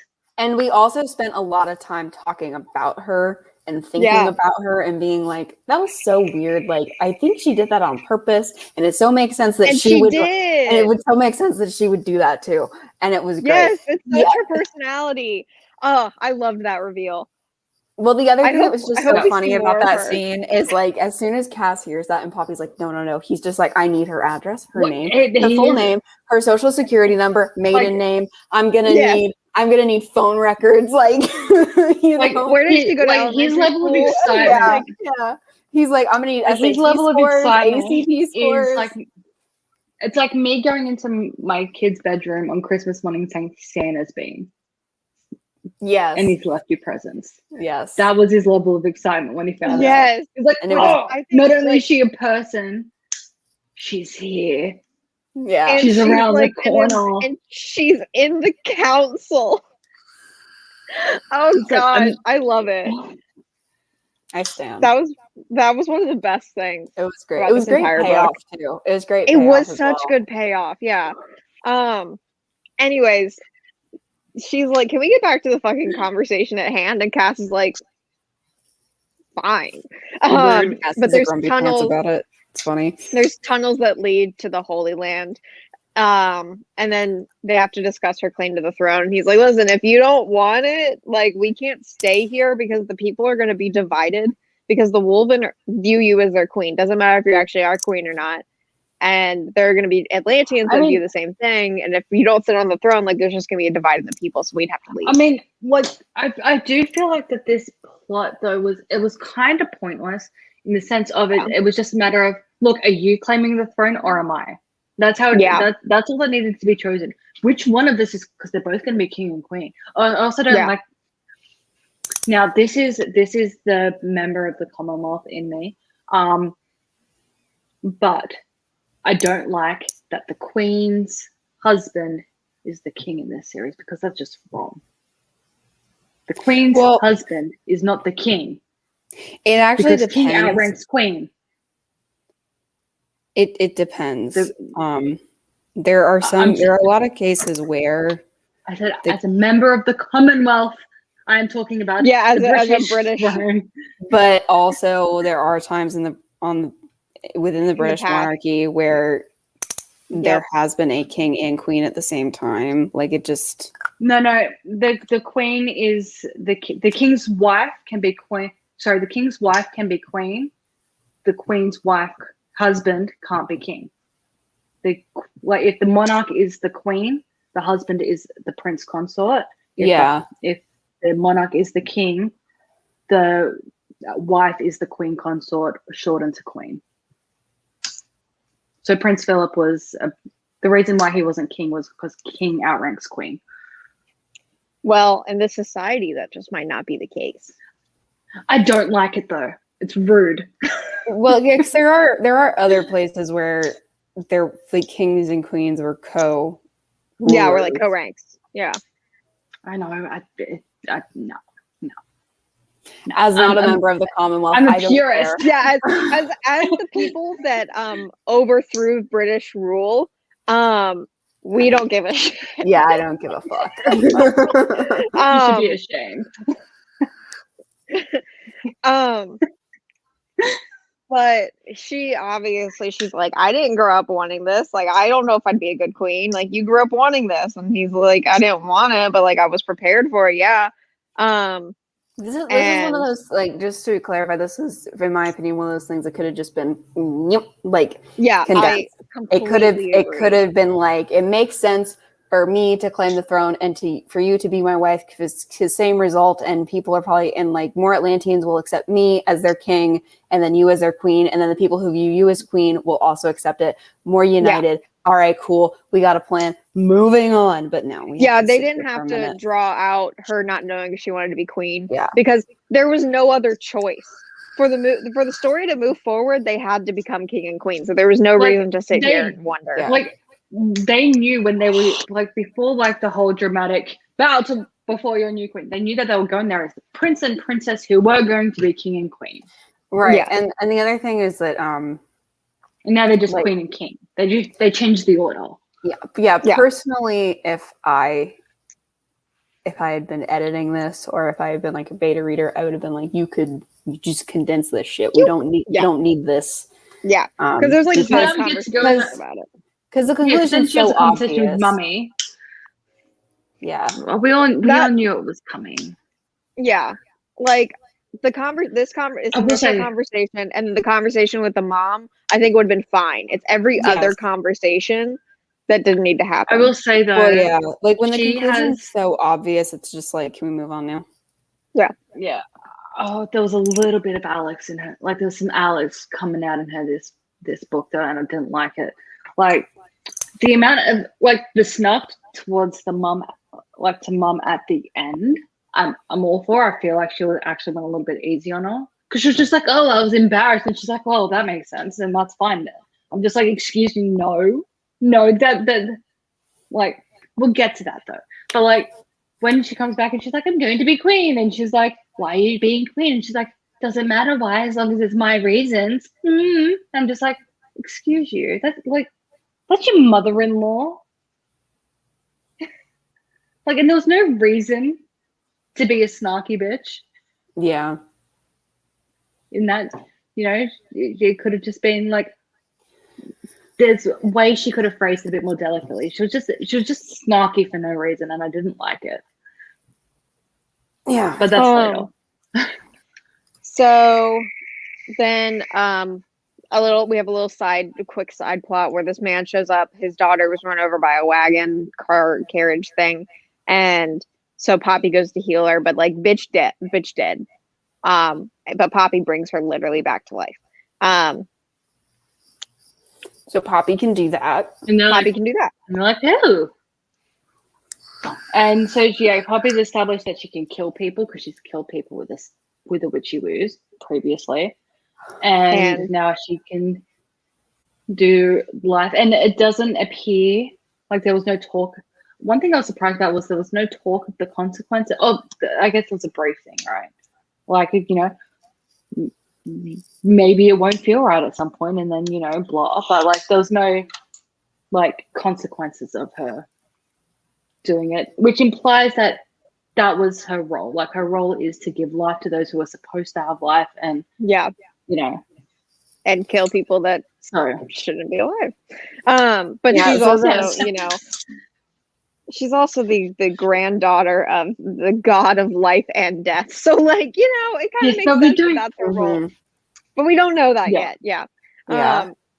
And then apparently like the children of Nyktos can become kitty cats, which is interesting.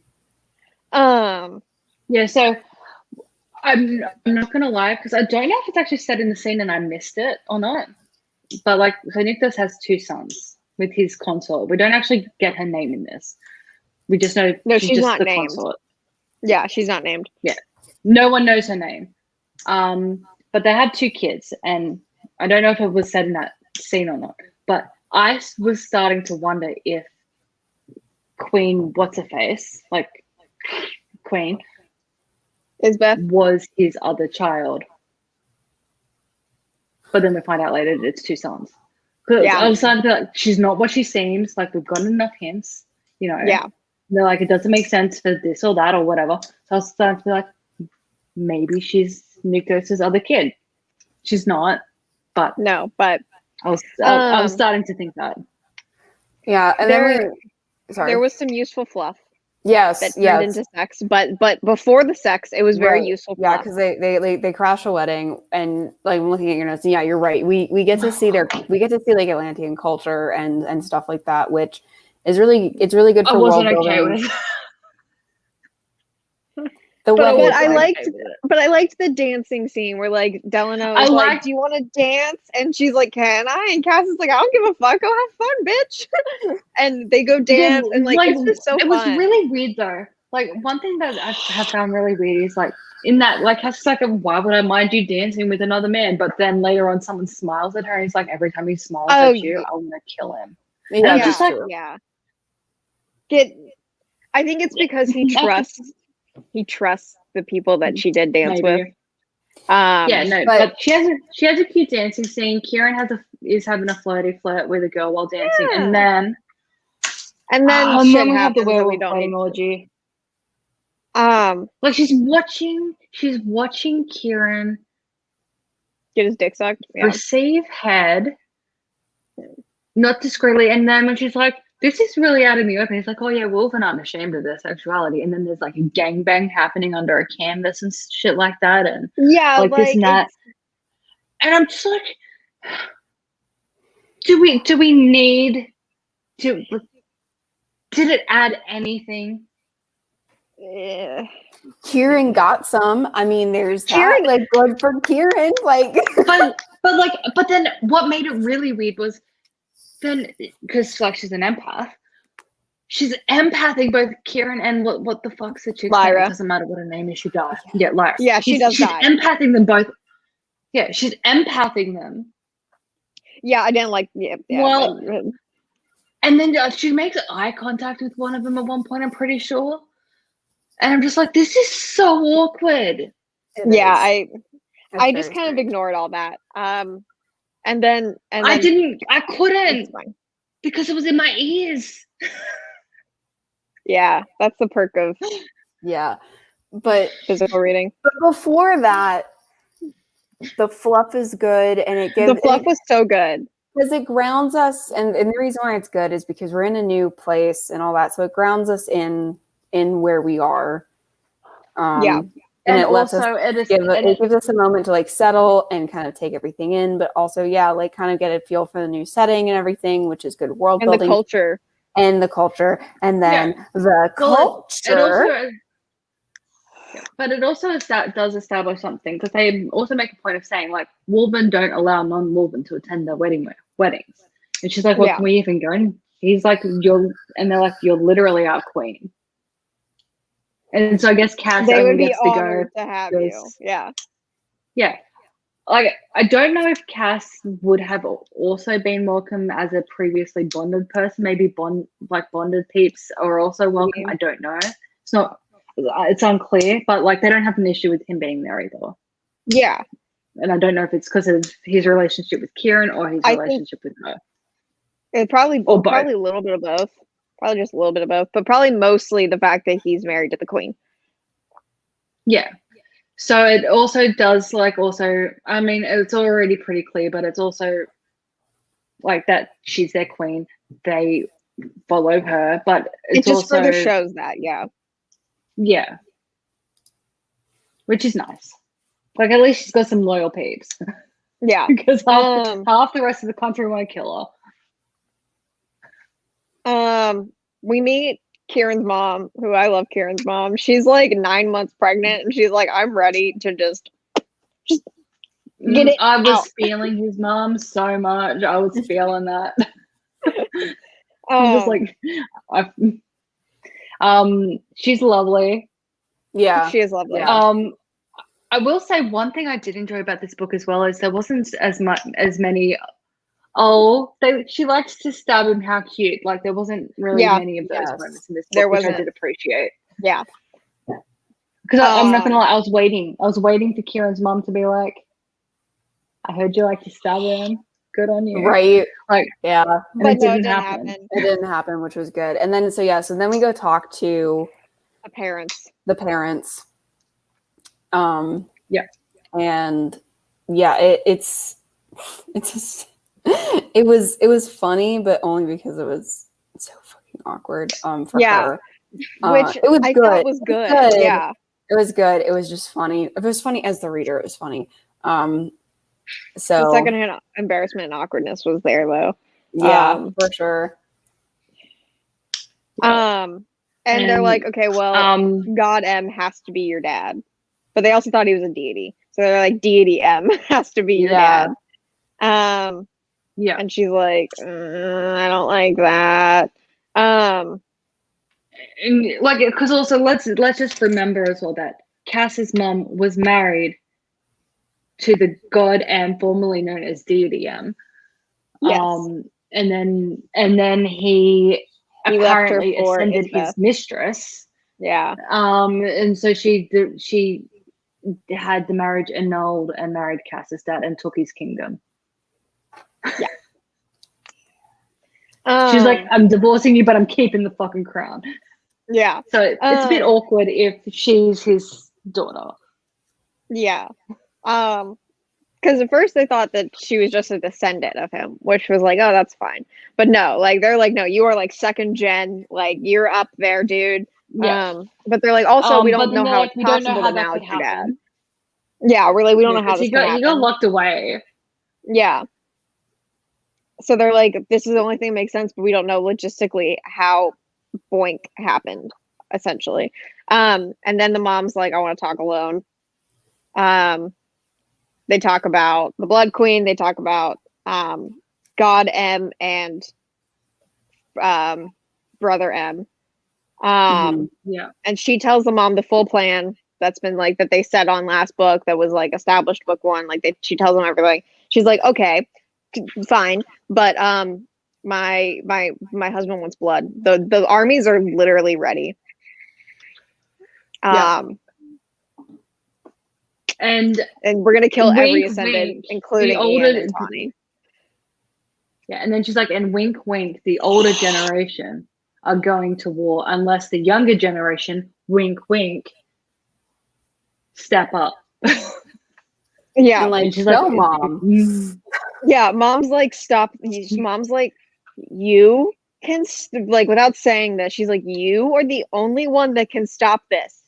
You. That's it. See this crown on my head?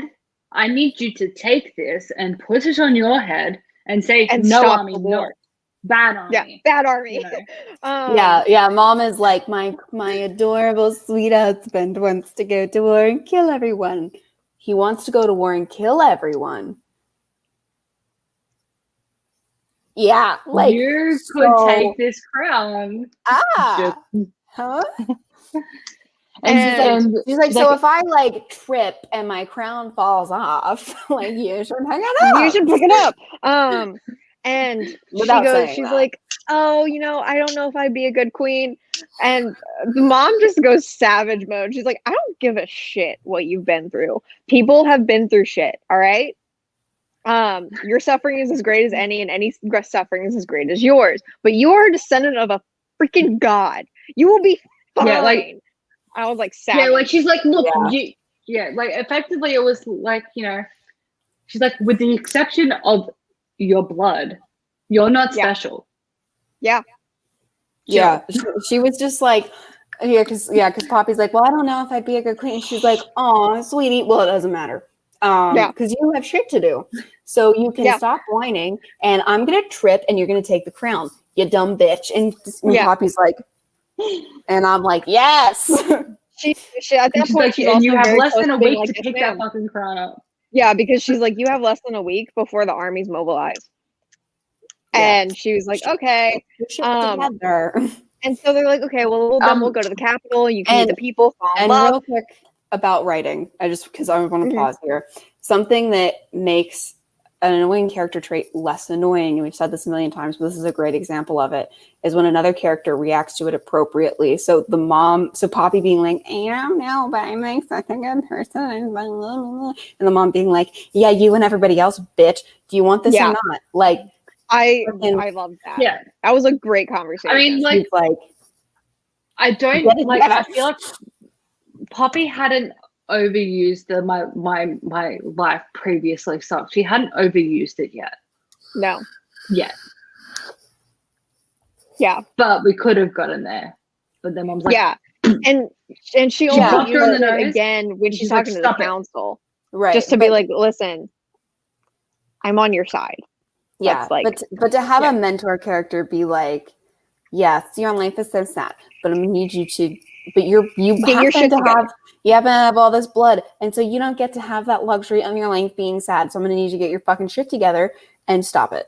And so that is what makes those character moments work when a character is being annoying, because without that, it's pointless. There's no development.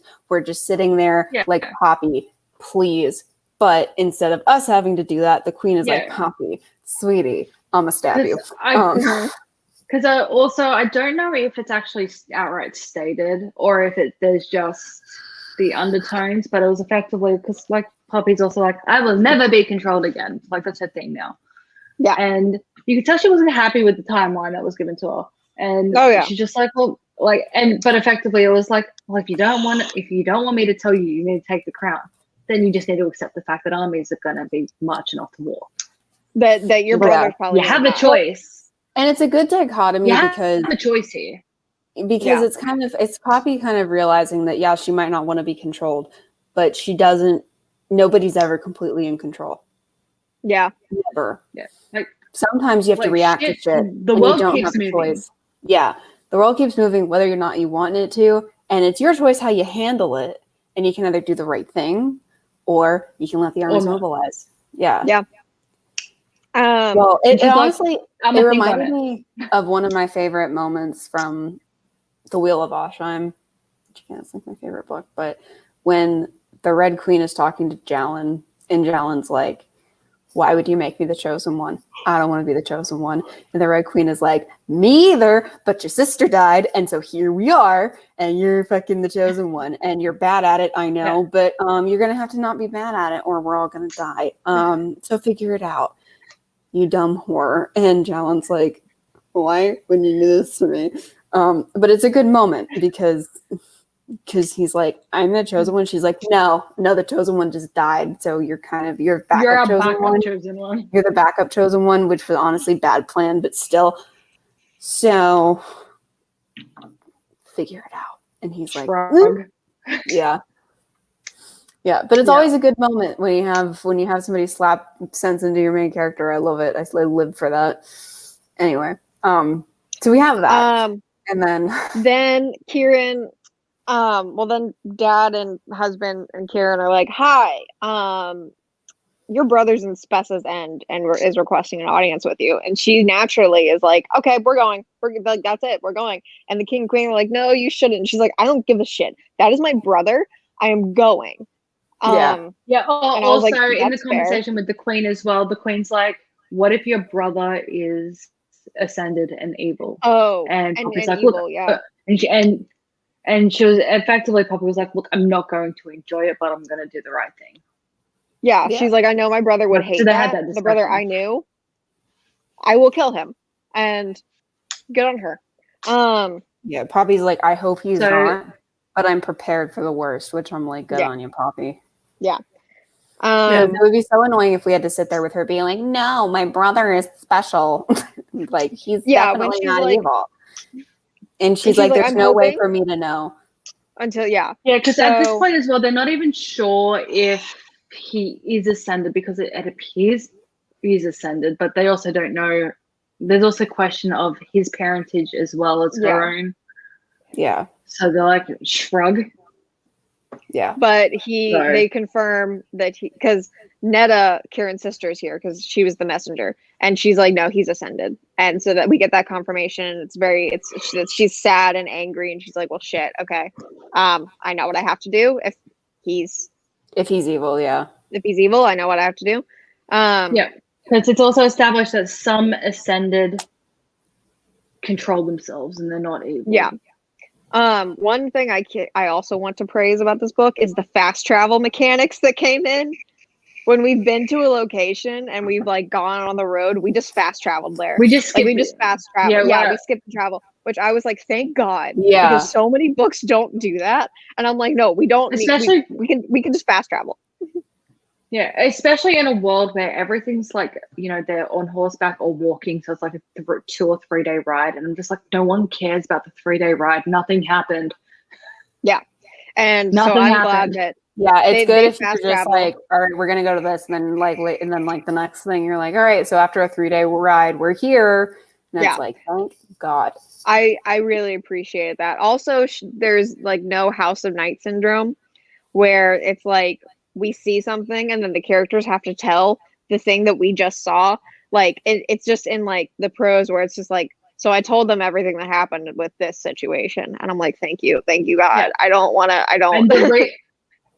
And the recounting is usually discussing. It's not retelling, which is fine. There's a big difference. You can go over stuff when discussing.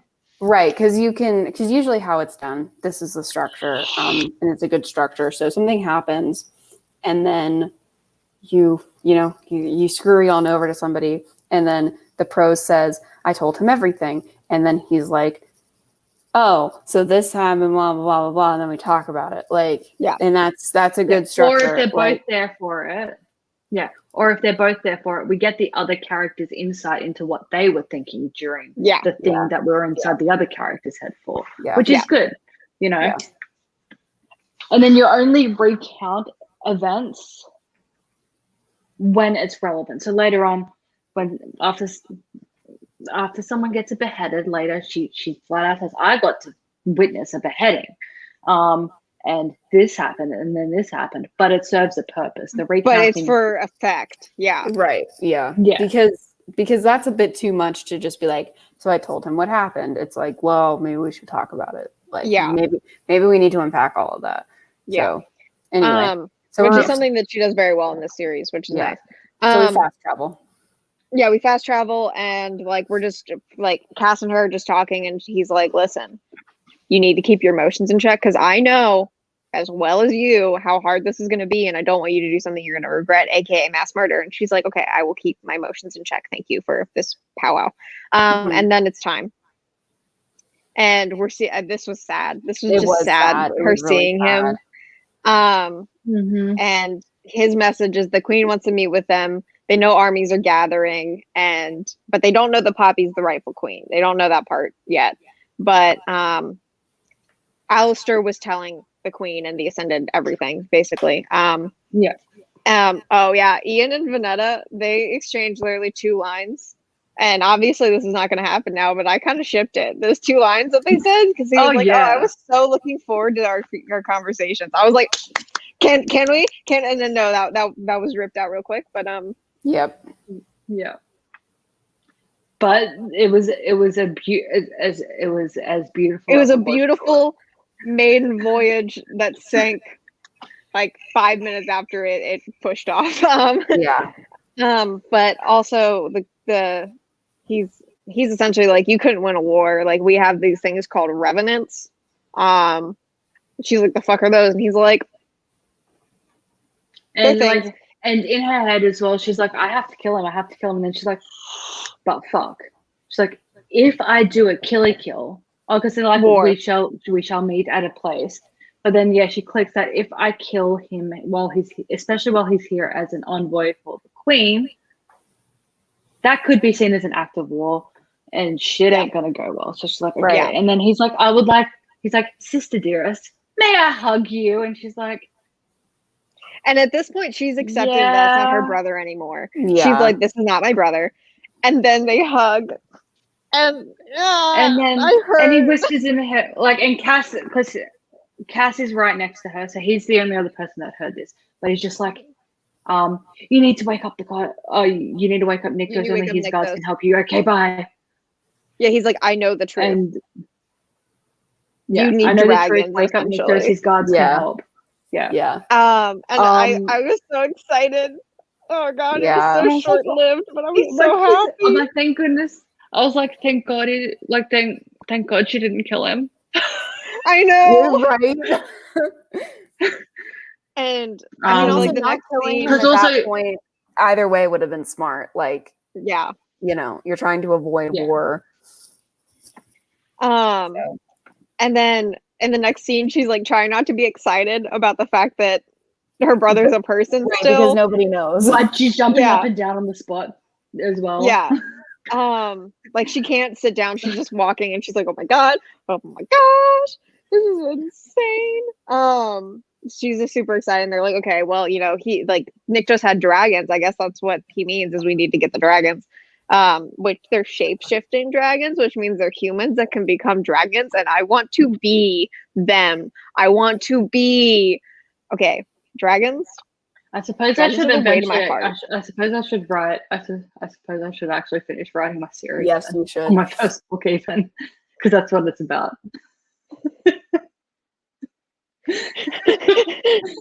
Dragons. Okay, one of the reasons why I really loved Game of Thrones was because there was dragons in it. Not even gonna lie, I love dragons so. So whenever I eventually get around to doing it, I should send you 4 copies.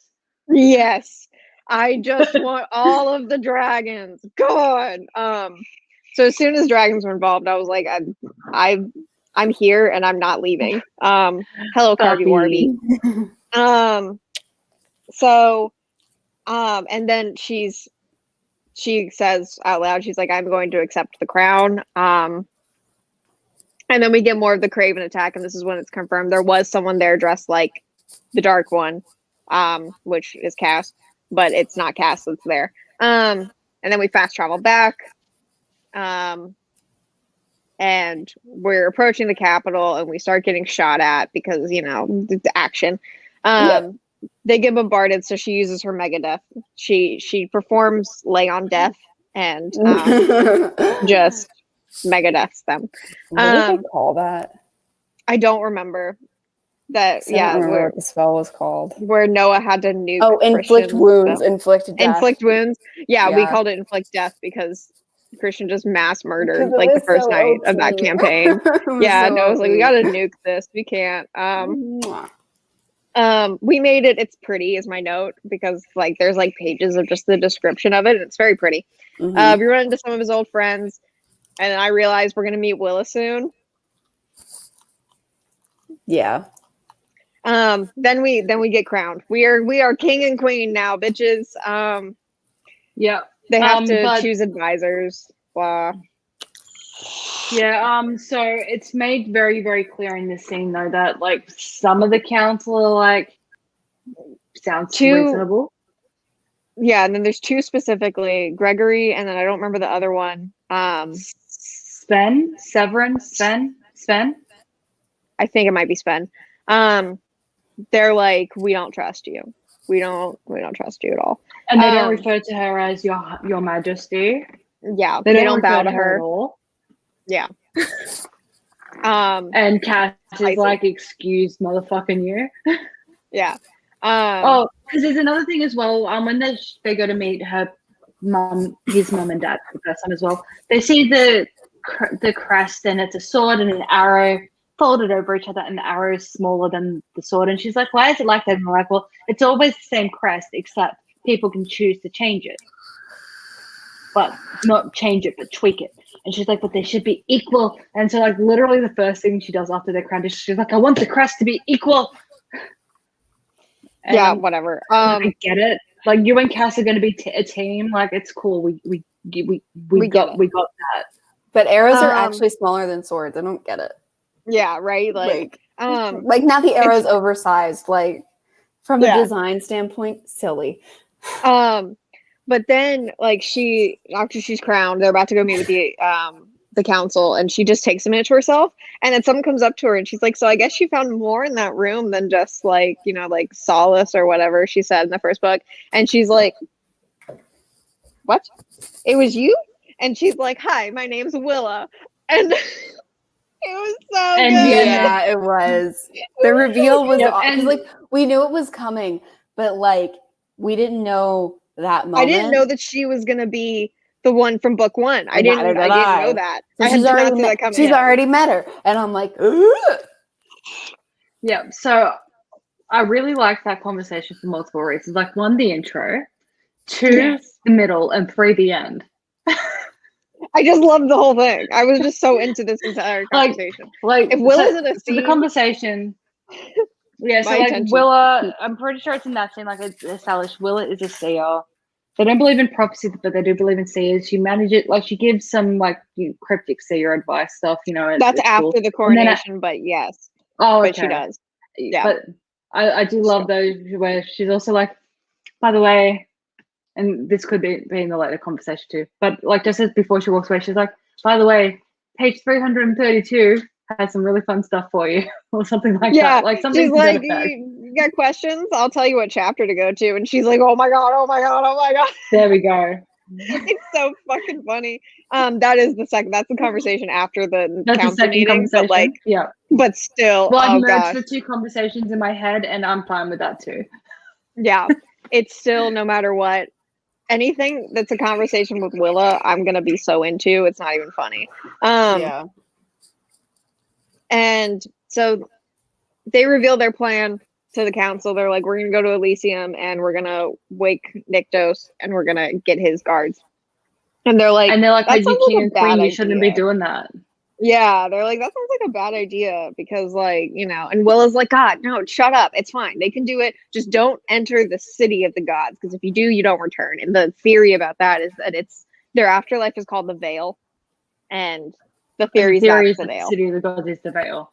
But also, like, Poppy's also like, I'm literally the only one who can, like, I am a vital party because she has. They know that she has the blood of Nyktos within her. Mm-hmm. They need the blood of Nyktos to get through the mist, otherwise everyone suffocates. And like, her walking through it makes the mist go, yeet. And it departs and it disappears. So if anyone else touches the mist before she's done a party part, they suffocate to death. So she's like, I'm kind of essential. Yeah.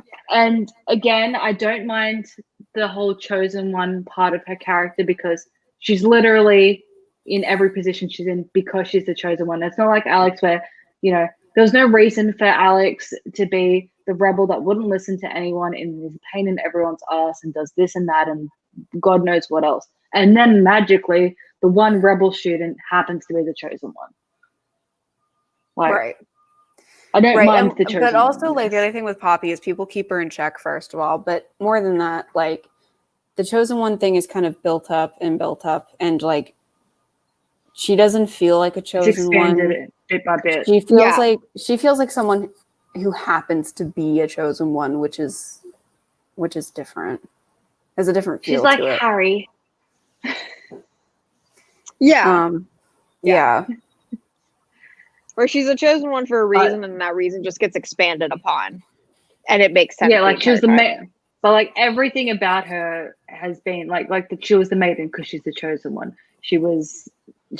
Castile like wanted to kidnap her because she's the chosen one. Everything is because it's not she's this great, incredible person or whatever, and then she just happens to be. Yeah. It was established from the get-go, which I'm fine. I like it. Yeah, like that's the way to do it with chosen ones. So then we're presented to the people and it goes really well. They are received very well by the people. Then Kieran becomes the advisor and we find out that Nyctos's guards are dragons.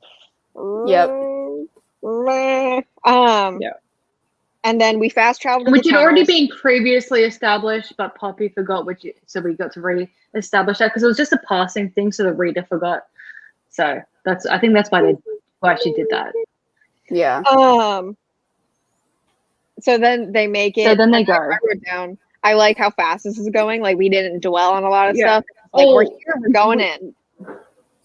Yep. Wild skeletons attack at one point, and Poppy has a vision in her head of the same silver-haired bitch doing a thing, and she's like, "Shh, they're hers," and they're like, "Who's hers?" She's like, "I don't fucking know," but she manages to them, and then mega then they deaths get them. to the thing, and then they get in there, and then this giant fucking dragon wakes up, and his eyeballs just in her face, and I'm like, "This is my dream." One thing I like is my dream. They think it's a big statue, right? It's a big carved rock dragon. And Poppy touches it, and they're like, "Poppy, you don't stop touch touching shit, weird places. Don't do it." But she does the it. dragon wakes up, and they're like, and then the dragon wakes up, and they're like, "Ah!" And she's like, and everyone like freezes, and then Cassie's like, "Don't move, Poppy," and she's like, "What?" She's like, "I couldn't if I needed to." Yeah. But then the dragon like there's a sniffy sniff of Poppy, and he's like, nose to nose with her. Yeah. And I'm like, this is it's all I want in my and it's entire great. life.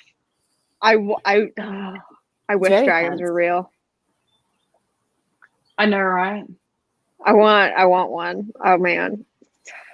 Of all the fictional creatures, that's my number one. And then the gods. And then so the dragon recognizes that she's a person, and then and then he's like, "Who dares awaken me?" And he's like, "Oh, it's my spawn. Never mind." He's like, "Spawn, I'll only talk to you. Come here, Spawn."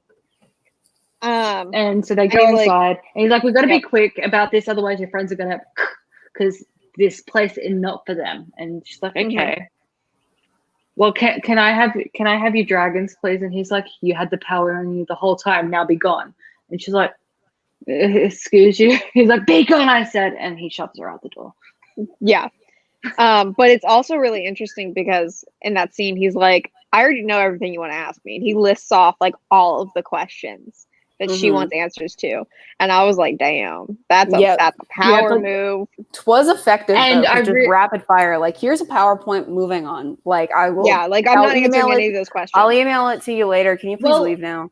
He didn't say that he wouldn't answer them. He said, "You could ask all those questions, but your friends will be dead by the time you finish." Yeah. So let's be snappy. And then she's like, "Can I have your dragons?" And he's like, You're an imbecile. You have the power within you. Big one. What she seeks, what you seek, you already have. Yeah. Which the scene where she does get the dragons, Yes. Good scene. Because we're headed towards the end of the book, and the end of the book is good. Yeah, with the end of the book. I'm not gonna lie. I was so annoyed with Poppy though, because like, I got it, like, because there was more to it, to what he said, than just that, and it laid out pretty clearly. Unless you're Poppy, you can just say, "Hey, dragon, come," and the dragon will come. Yeah, Poppy gets a bit of he's effectively saying. Poppy gets a bit. He's of like, "You're my." A bit of dumb bitch syndrome for no reason. Oh yeah.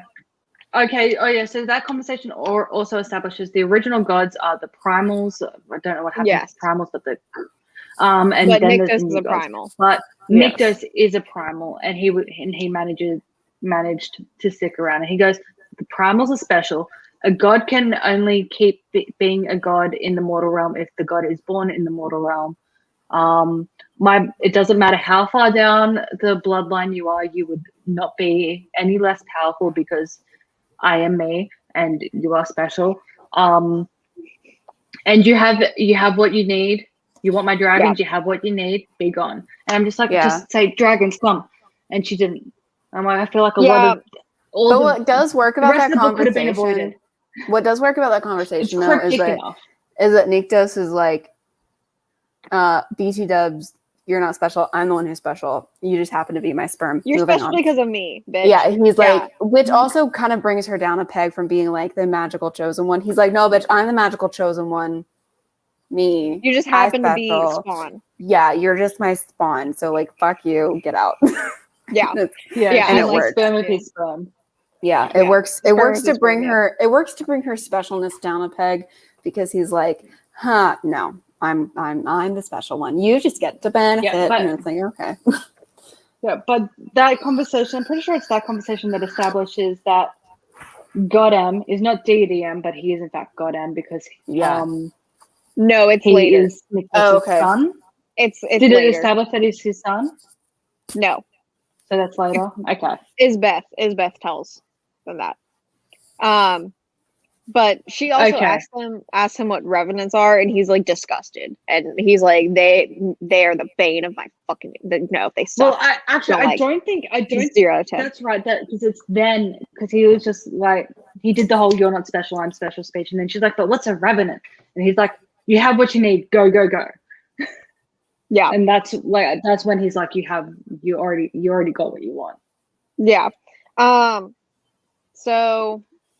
This is also when we're back in the palace. We're adjusting to our life. And then we have a brief conversation with Gianna. It doesn't really matter. It's just like, I don't want to bone your husband. We talked about the last stream. Yeah. One thing I did like about when they go to the castle is she was like, so where's like the king queen suite thing? And they're like, oh, the east wing. And she's like, we're in the east wing. And they're like, the east wing. The east wing. I did like that. I'm just that. like, I want a wing. I want a wing. Yeah, right. They do want a wing. I want a wing really bad. So they're about to leave. They think because they're gonna get there early to meet with the queen, so they think they have the upper hand in this situation, and their backup plan is to just kill everyone. Yeah. That's like their backup plan. So they're sending like an envoy the way that they would be expected to go, but then they're going around the back way by sea. Yeah, they think they're being sneaky. Yeah. Do we find out in this book how they know? No, I don't think so. Like how? Okay. Because I'm curious. And so we get on a boat, we get there, and we start sneaking in through some tunnels, and the cave cats come back. Because I don't think I wrote it down in my notes, but I know I was like, the cave cats she saw as a kid, that was a god.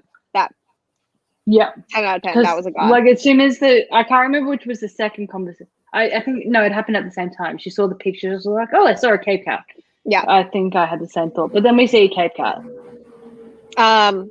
And she does a thing, and she briefly sees an emaciated man. Yeah, it's sad. And she's like, we can't leave him. And Cass is like, we can't take care of this. We have to go. But he does come up with a good compromise. He's like, we'll make his freedom part of our part of the deal. Yeah. Mm-hmm. And then a handmaiden finds them and is like, "We were waiting for you." And Ian's And they're there, like, excuse you, and she's like, your friends are here. We have everyone. yeah. Come join. So then we go up to a room, and Tawny's there, Yeah. and she didn't ascend, Which was awesome. I was so excited. They have the best hug ever. They hug, and she's like, Yeah. "The queen is not who we thought she was. I'm so freaked out." And she's like, "It's okay, Tawny. It's okay." Oh, I was so happy. Yeah. I'm not gonna lie though. I'm not gonna lie, because then the queen walks in, and then there's a reveal, but we aren't initially set, like, we're giving more of a general description first, and we've established that Cass has dimples, and his daddy has dimples, and they mention the dimples, and I'm just like, is it his dad? Is that how they know what was happening? Like, did daddy portray but it wasn't. No. Yeah, so they just It describe was Brother M. what he looks like, and Brother M is standing next to the queen, and he's like in good condition, and I just wrote down, "That's bad." Right. That's not good. Right. It's not good. That's not good no. at all. And he's just like, hello, brother. It's like, Long oh god, time he no looked see, and he's really like, safe and okay. Oh no. Which is And- weird, but you know. The queen's just like, "This is what I wanted, but you just married the wrong brother." And yeah, she's like, this scene like, so the was whole so tense. like, so the whole maiden thing, right, makes so much sense now. Like, why she didn't want anyone talking to her, looking at her, whatever, because so she wouldn't get in a relationship with anyone, because her ascension was going to be her marrying Brother M. Yeah. And she's like, look, you fucked up my plan, but you fucked it up in a good way, so huzzah. Yeah, and the queen lays out their plan to them, and they're like, shit, we didn't have the upper hand at all. Like, there's no upper hand to be had here, which I really liked. I liked it too. I love that. When, like, you think you have the other upper hand, but then you just don't. And the queen's just like, oh, really? Well, We not only did you do exactly what I wanted you to do, just a little different. Like, you did it sideways, but that's fine. We can turn it right side up. We're at the same result. Yeah, she's like, the result is the same. We learn also that not all the third and fourth and fifth and sixth, etc., sons and daughters get eaten. Some of them have the revenant gene, whatever that is. Like, I don't know. Whatever that is. Like, we don't need the explanation. I'm fine with that. They have the predisposition to being a thing, so then they become a thing. They become a revenant, which revenants are essentially what I thought they were, was they just can't die. They die and then they just come back immediately. And she's like, would you like a demonstration? And then she beheads the revenant chick, because the handmaiden's a revenant. Yeah. Which means and she's like, mom was a revenant. Yes, she was. And she's like, and the queen is like, do you not know who I am, you fucking moron? They're like, no. She's like, well, I shall tell you my real name. 'Tis Isbeth. And I'm your mummy. And she's like, and I'm your mummy. And she's like, I thought Duchess said you're my grandmama. And she goes, I don't know why she said that. So I think again, retcon. It's but fine. She's like, I had you to do a thing, and you almost ruined my plan, but then you did my plan. So please go see the kingdom for mummy dearest. And she's like, so you haven't heard my terms. My terms are, I want you to give me Atlantia and bring the king and queen to me. You two can live as prince and princess and have a nice cushy little life, but I want to murder the king and queen. I apologize for the sirens. Okay. You're not forgiven. Yeah, and before we get to the climax of the event, I suppose, like, we get a whole lot of so Malik's a god. She it's all in, I don't know if she even implies or if they just forget to ask. I can't remember, but at this point they still think that Malik is daddy. She's like, I am a god. He turned me into a god, and then I just pretended to be. I think she truly believes she is a god. She's not. Yeah, she does. She's not a god. Mm-hmm. But she believes it. Yeah. She's like, I just pretended to be an ascended and just became their queen, to like protect myself. Malik and I had a son. Cass's mummy had him like, and Daddy had him killed. Yep. And like in Poppy's head this whole time as well, she's like, they fucking knew. They knew and they didn't tell us any of this. They shit. knew that she was Isbeth the entire time. Yeah. Yeah. And they should have And they fucking knew that told she them wasn't that. ascended. Yeah, so that means that Malik, God M's exile was all based on a lie. She did not ascend into a vampire, so his exile was over a literal lie, which is spicy. I think it was initially a mistake. I think it was over a mistake, but then as soon as she found out, it was a lie. From that point on. Yeah. Oh man. And she Spice. was like, he was a great man, he was a good man, he was this, he was that. I loved him ever so dearly. And she's Cora and Leo, who Poppy thought were her parents. They are Ian's parents, and they did love Poppy. They betrayed the Queen and tried to take her away to protect her from the Queen's plans. Daddy died that night. Mummy didn't. Queen but Mummy did. killed Mummy, but then she was like, but then she died from my wrath. So there is a way to kill revenants without the dragons, just don't know how yet. And then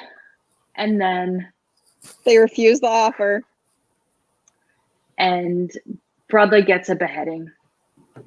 That hurt. That really hurt. Yeah. Man. Fuck. So then Poppy obviously, and he doesn't even see it coming. No. Yeah. And there's already hints as well that the Revenant isn't happy with her lot in life, because the Queen's like, would you like a demonstration? She beheads the chick and makes her head grow back and shit. And there's also hints that Brother and this chick might, because he does like a protective step forward when the Queen's about to behead her.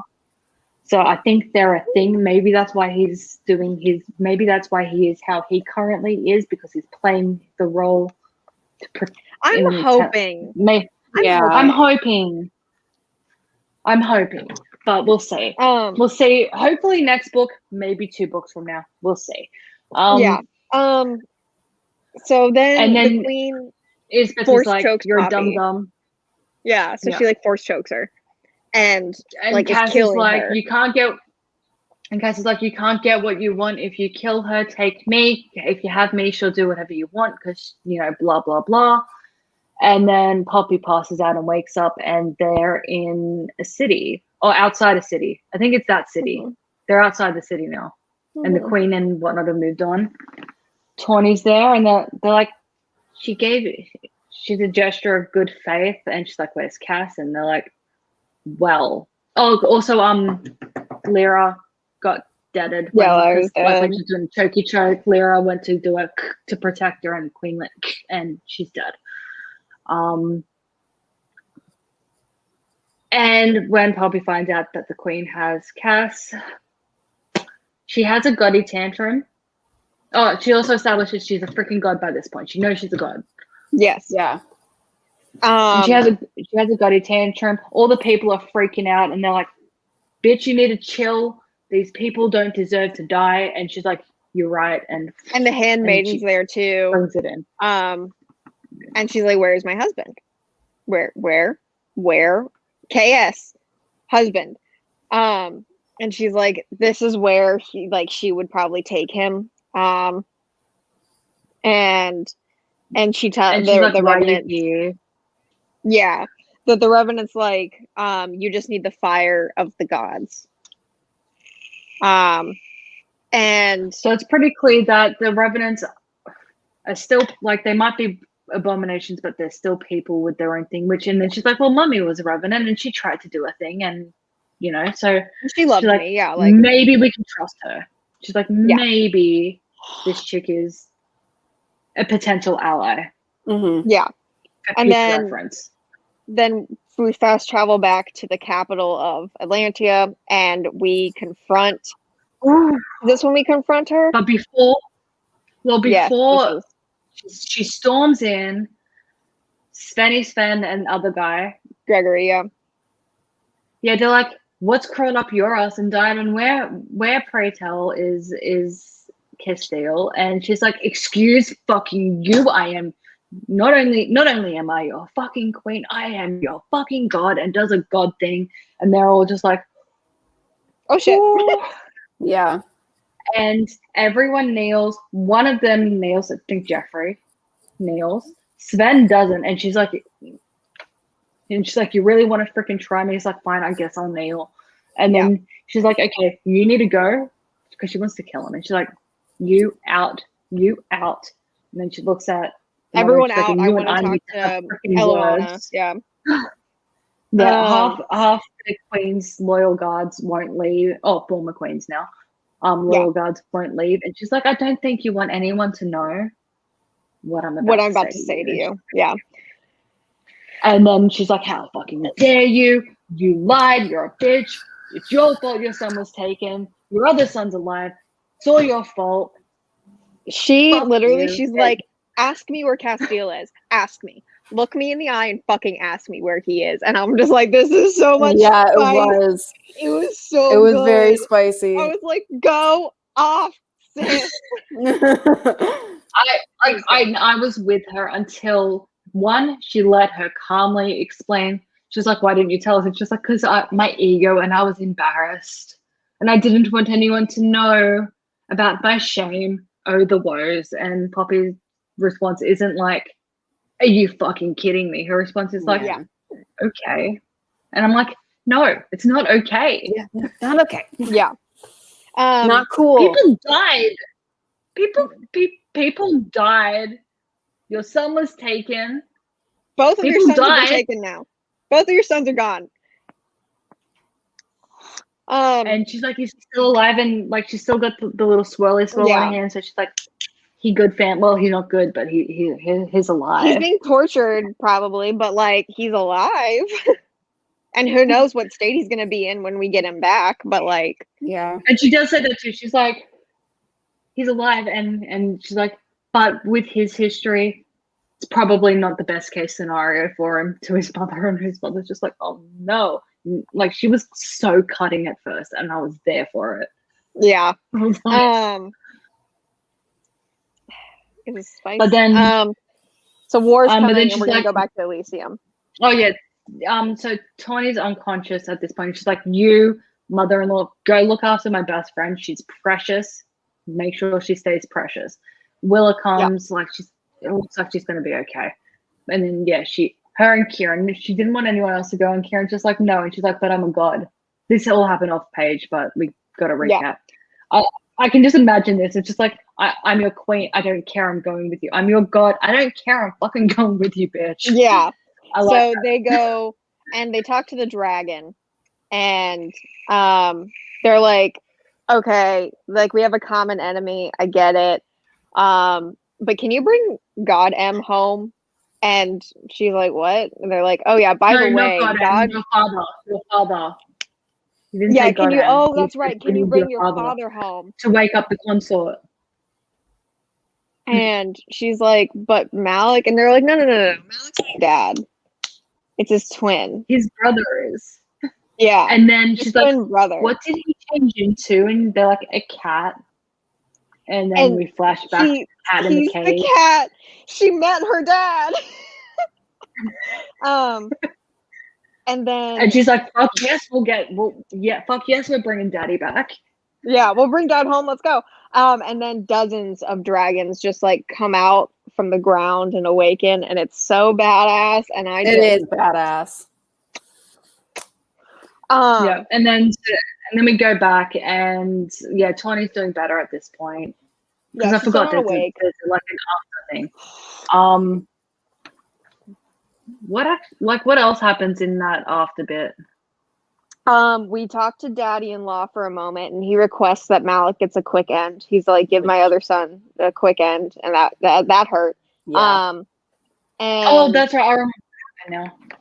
And then she's like, "I demand an envoy with the heaps." So they send word, and she's like, "I want someone worthy of my title." Yeah. Yeah. So they send the king, and she's like, "I want you to give a message to the queen." And he's like, "I'm the king. Why would you do that?" And dragon pops up. Like, king is beheaded. and she's like, no, You are the message. Yeah. King's beheaded. Dragon shows up, throws a revenant into a rock, and the revenant's like, "Oh, fuck." And she's like, "Here's the king's head. You take that to the queen, and tell her to prepare for war." And that's the end of the fucking book. That's like the last line is like, "Tell the Blood Queen to prepare for war." And I'm like, bad ass mother. Yeah. Dragons. I will We say have that dragons. the endings keep getting better. Yes, Dude, they yeah. do. Because The first one was just like, I want to get married, and now it's like, here's a head. Bitch, we're going to war. And I was like, Yeah. The escalation is on like, point. I did like the conversation with the dragon though, because she was like, he was like, "Are you do you set out to burn cities to the ground?" She's like, "No, I don't set out to do them." He's like, "Bitch, we're going to war." And she's like, "Look, I understand it could happen, but I'm not setting out to." So like, she's at the point where like, and fuck, this is some character development. Because at the beginning, she's like, "I'm an innocent little puppy. Look at me, puppy." And now she's like, "Look, if cities got to be raised, I guess we raise them." Yeah. She's like, "That's not my intention, like, but not my I'm goal, but you know, sometimes shit happens. but I'm ready I for guess. it." Is she doing a bit of a Daenerys though? That's what I'm wondering. Because she's starting to get a little. Each book, she's starting to get more cranky. I swear to God, if she pulls a Daenerys, it better just be well developed. I mean, unlike Daenerys. I will say that. No, oh, excuse you. That was well developed. If you didn't see that coming from, I think No, episode I saw it coming. 6. Oh yes, no, I saw it coming. It was just Okay, the fact that season it 1. should have happened over longer periods of time because she just like snapped. The final season needed an extra 2 or 3 episodes between. At least, yes. But between the Winterfell battle and the King's Landing battle, that's where the extra episodes. At least, yeah. If it had even 2 more episodes, it would have been fine. Or if the episodes had been the length that the directors promised, that they were going to be movie length episodes, like an hour and a half to 2 hour episodes each, that would have solved the problem. It was just the fact that she was like, even like the day of, she's like, "No, I'm not here to burn the city to the ground," and then she just fucking does it. I'm like, I saw it coming. I know that's exactly what's going to happen. I knew that was what was going to happen from literally so many season people 1. So many people in season 7 when she started to go a little bit crazy, they're like, "Where is it coming from?" And I'm like, "Did you not see season 1?" Yeah, when her brother got no, like that was it's set up there, and it's also set up in the books. I know that. Yeah, it's set up in the books. It's set up the whole also way. George R. R. Martin's going to die before so rushed. Fucking books are over, and I want to know how the books end because I know that it's going to be a little bit different than how this show ended. The ultimate outcome, I believe, is the same. Some of the characters have slightly different endings and stuff. I just hope that Cersei dies differently and that Jaime does not ruin fucking however many books. I think there's 7 books. Seasons of character development. Yes, to just finally fuck Brienne and then say, "You know what? I want to go fuck my sister again," and then just leave. Oh my God. The amount of angry I was. You can ask TJ. I remember. Because like at this point, I didn't watch like Game of Thrones anymore because Game of Thrones has never been my thing, which is fine. But you were so angry. Like you were grumpy texting me. Like I think because Jaime was my favorite character. He was like the fan favorite because he was this piece of shit, and then he became beautiful and amazing and a good person. I will say though, okay, don't get me wrong. The battle strategy was atrocious. It was atrocious. I cannot say enough bad things about this strategy. However, in the Winterfell battle, that episode was fucking brilliant. The strategy was shit. It was too dark. Episode. The visually, I couldn't see anything. I know, but like the way that they managed to keep just like the whole episode's one single battle and that's it, and they kept it engaging the whole time. They did. I still think more people should have died though. It felt like there was too much plot armor. You know, we'll discuss it off air because otherwise, like this will just go. This is going to be another hour of us talking. I'll tell you, but I'll tell you after what the strategy should have been. Because Sticky and I've had really long conversations. I have so have Christian and I, and I've also watched way too many YouTube videos on how that battle should have gone. And also, Arya shouldn't have killed Yeah. the Night King. Anyways, we're done. I'm done. All right. That's So, the book. Yay! We're Yeah. doing something next. We'll have to figure it out. But thank you guys for watching. And we'll see you guys next time. Okay. Bye, guys.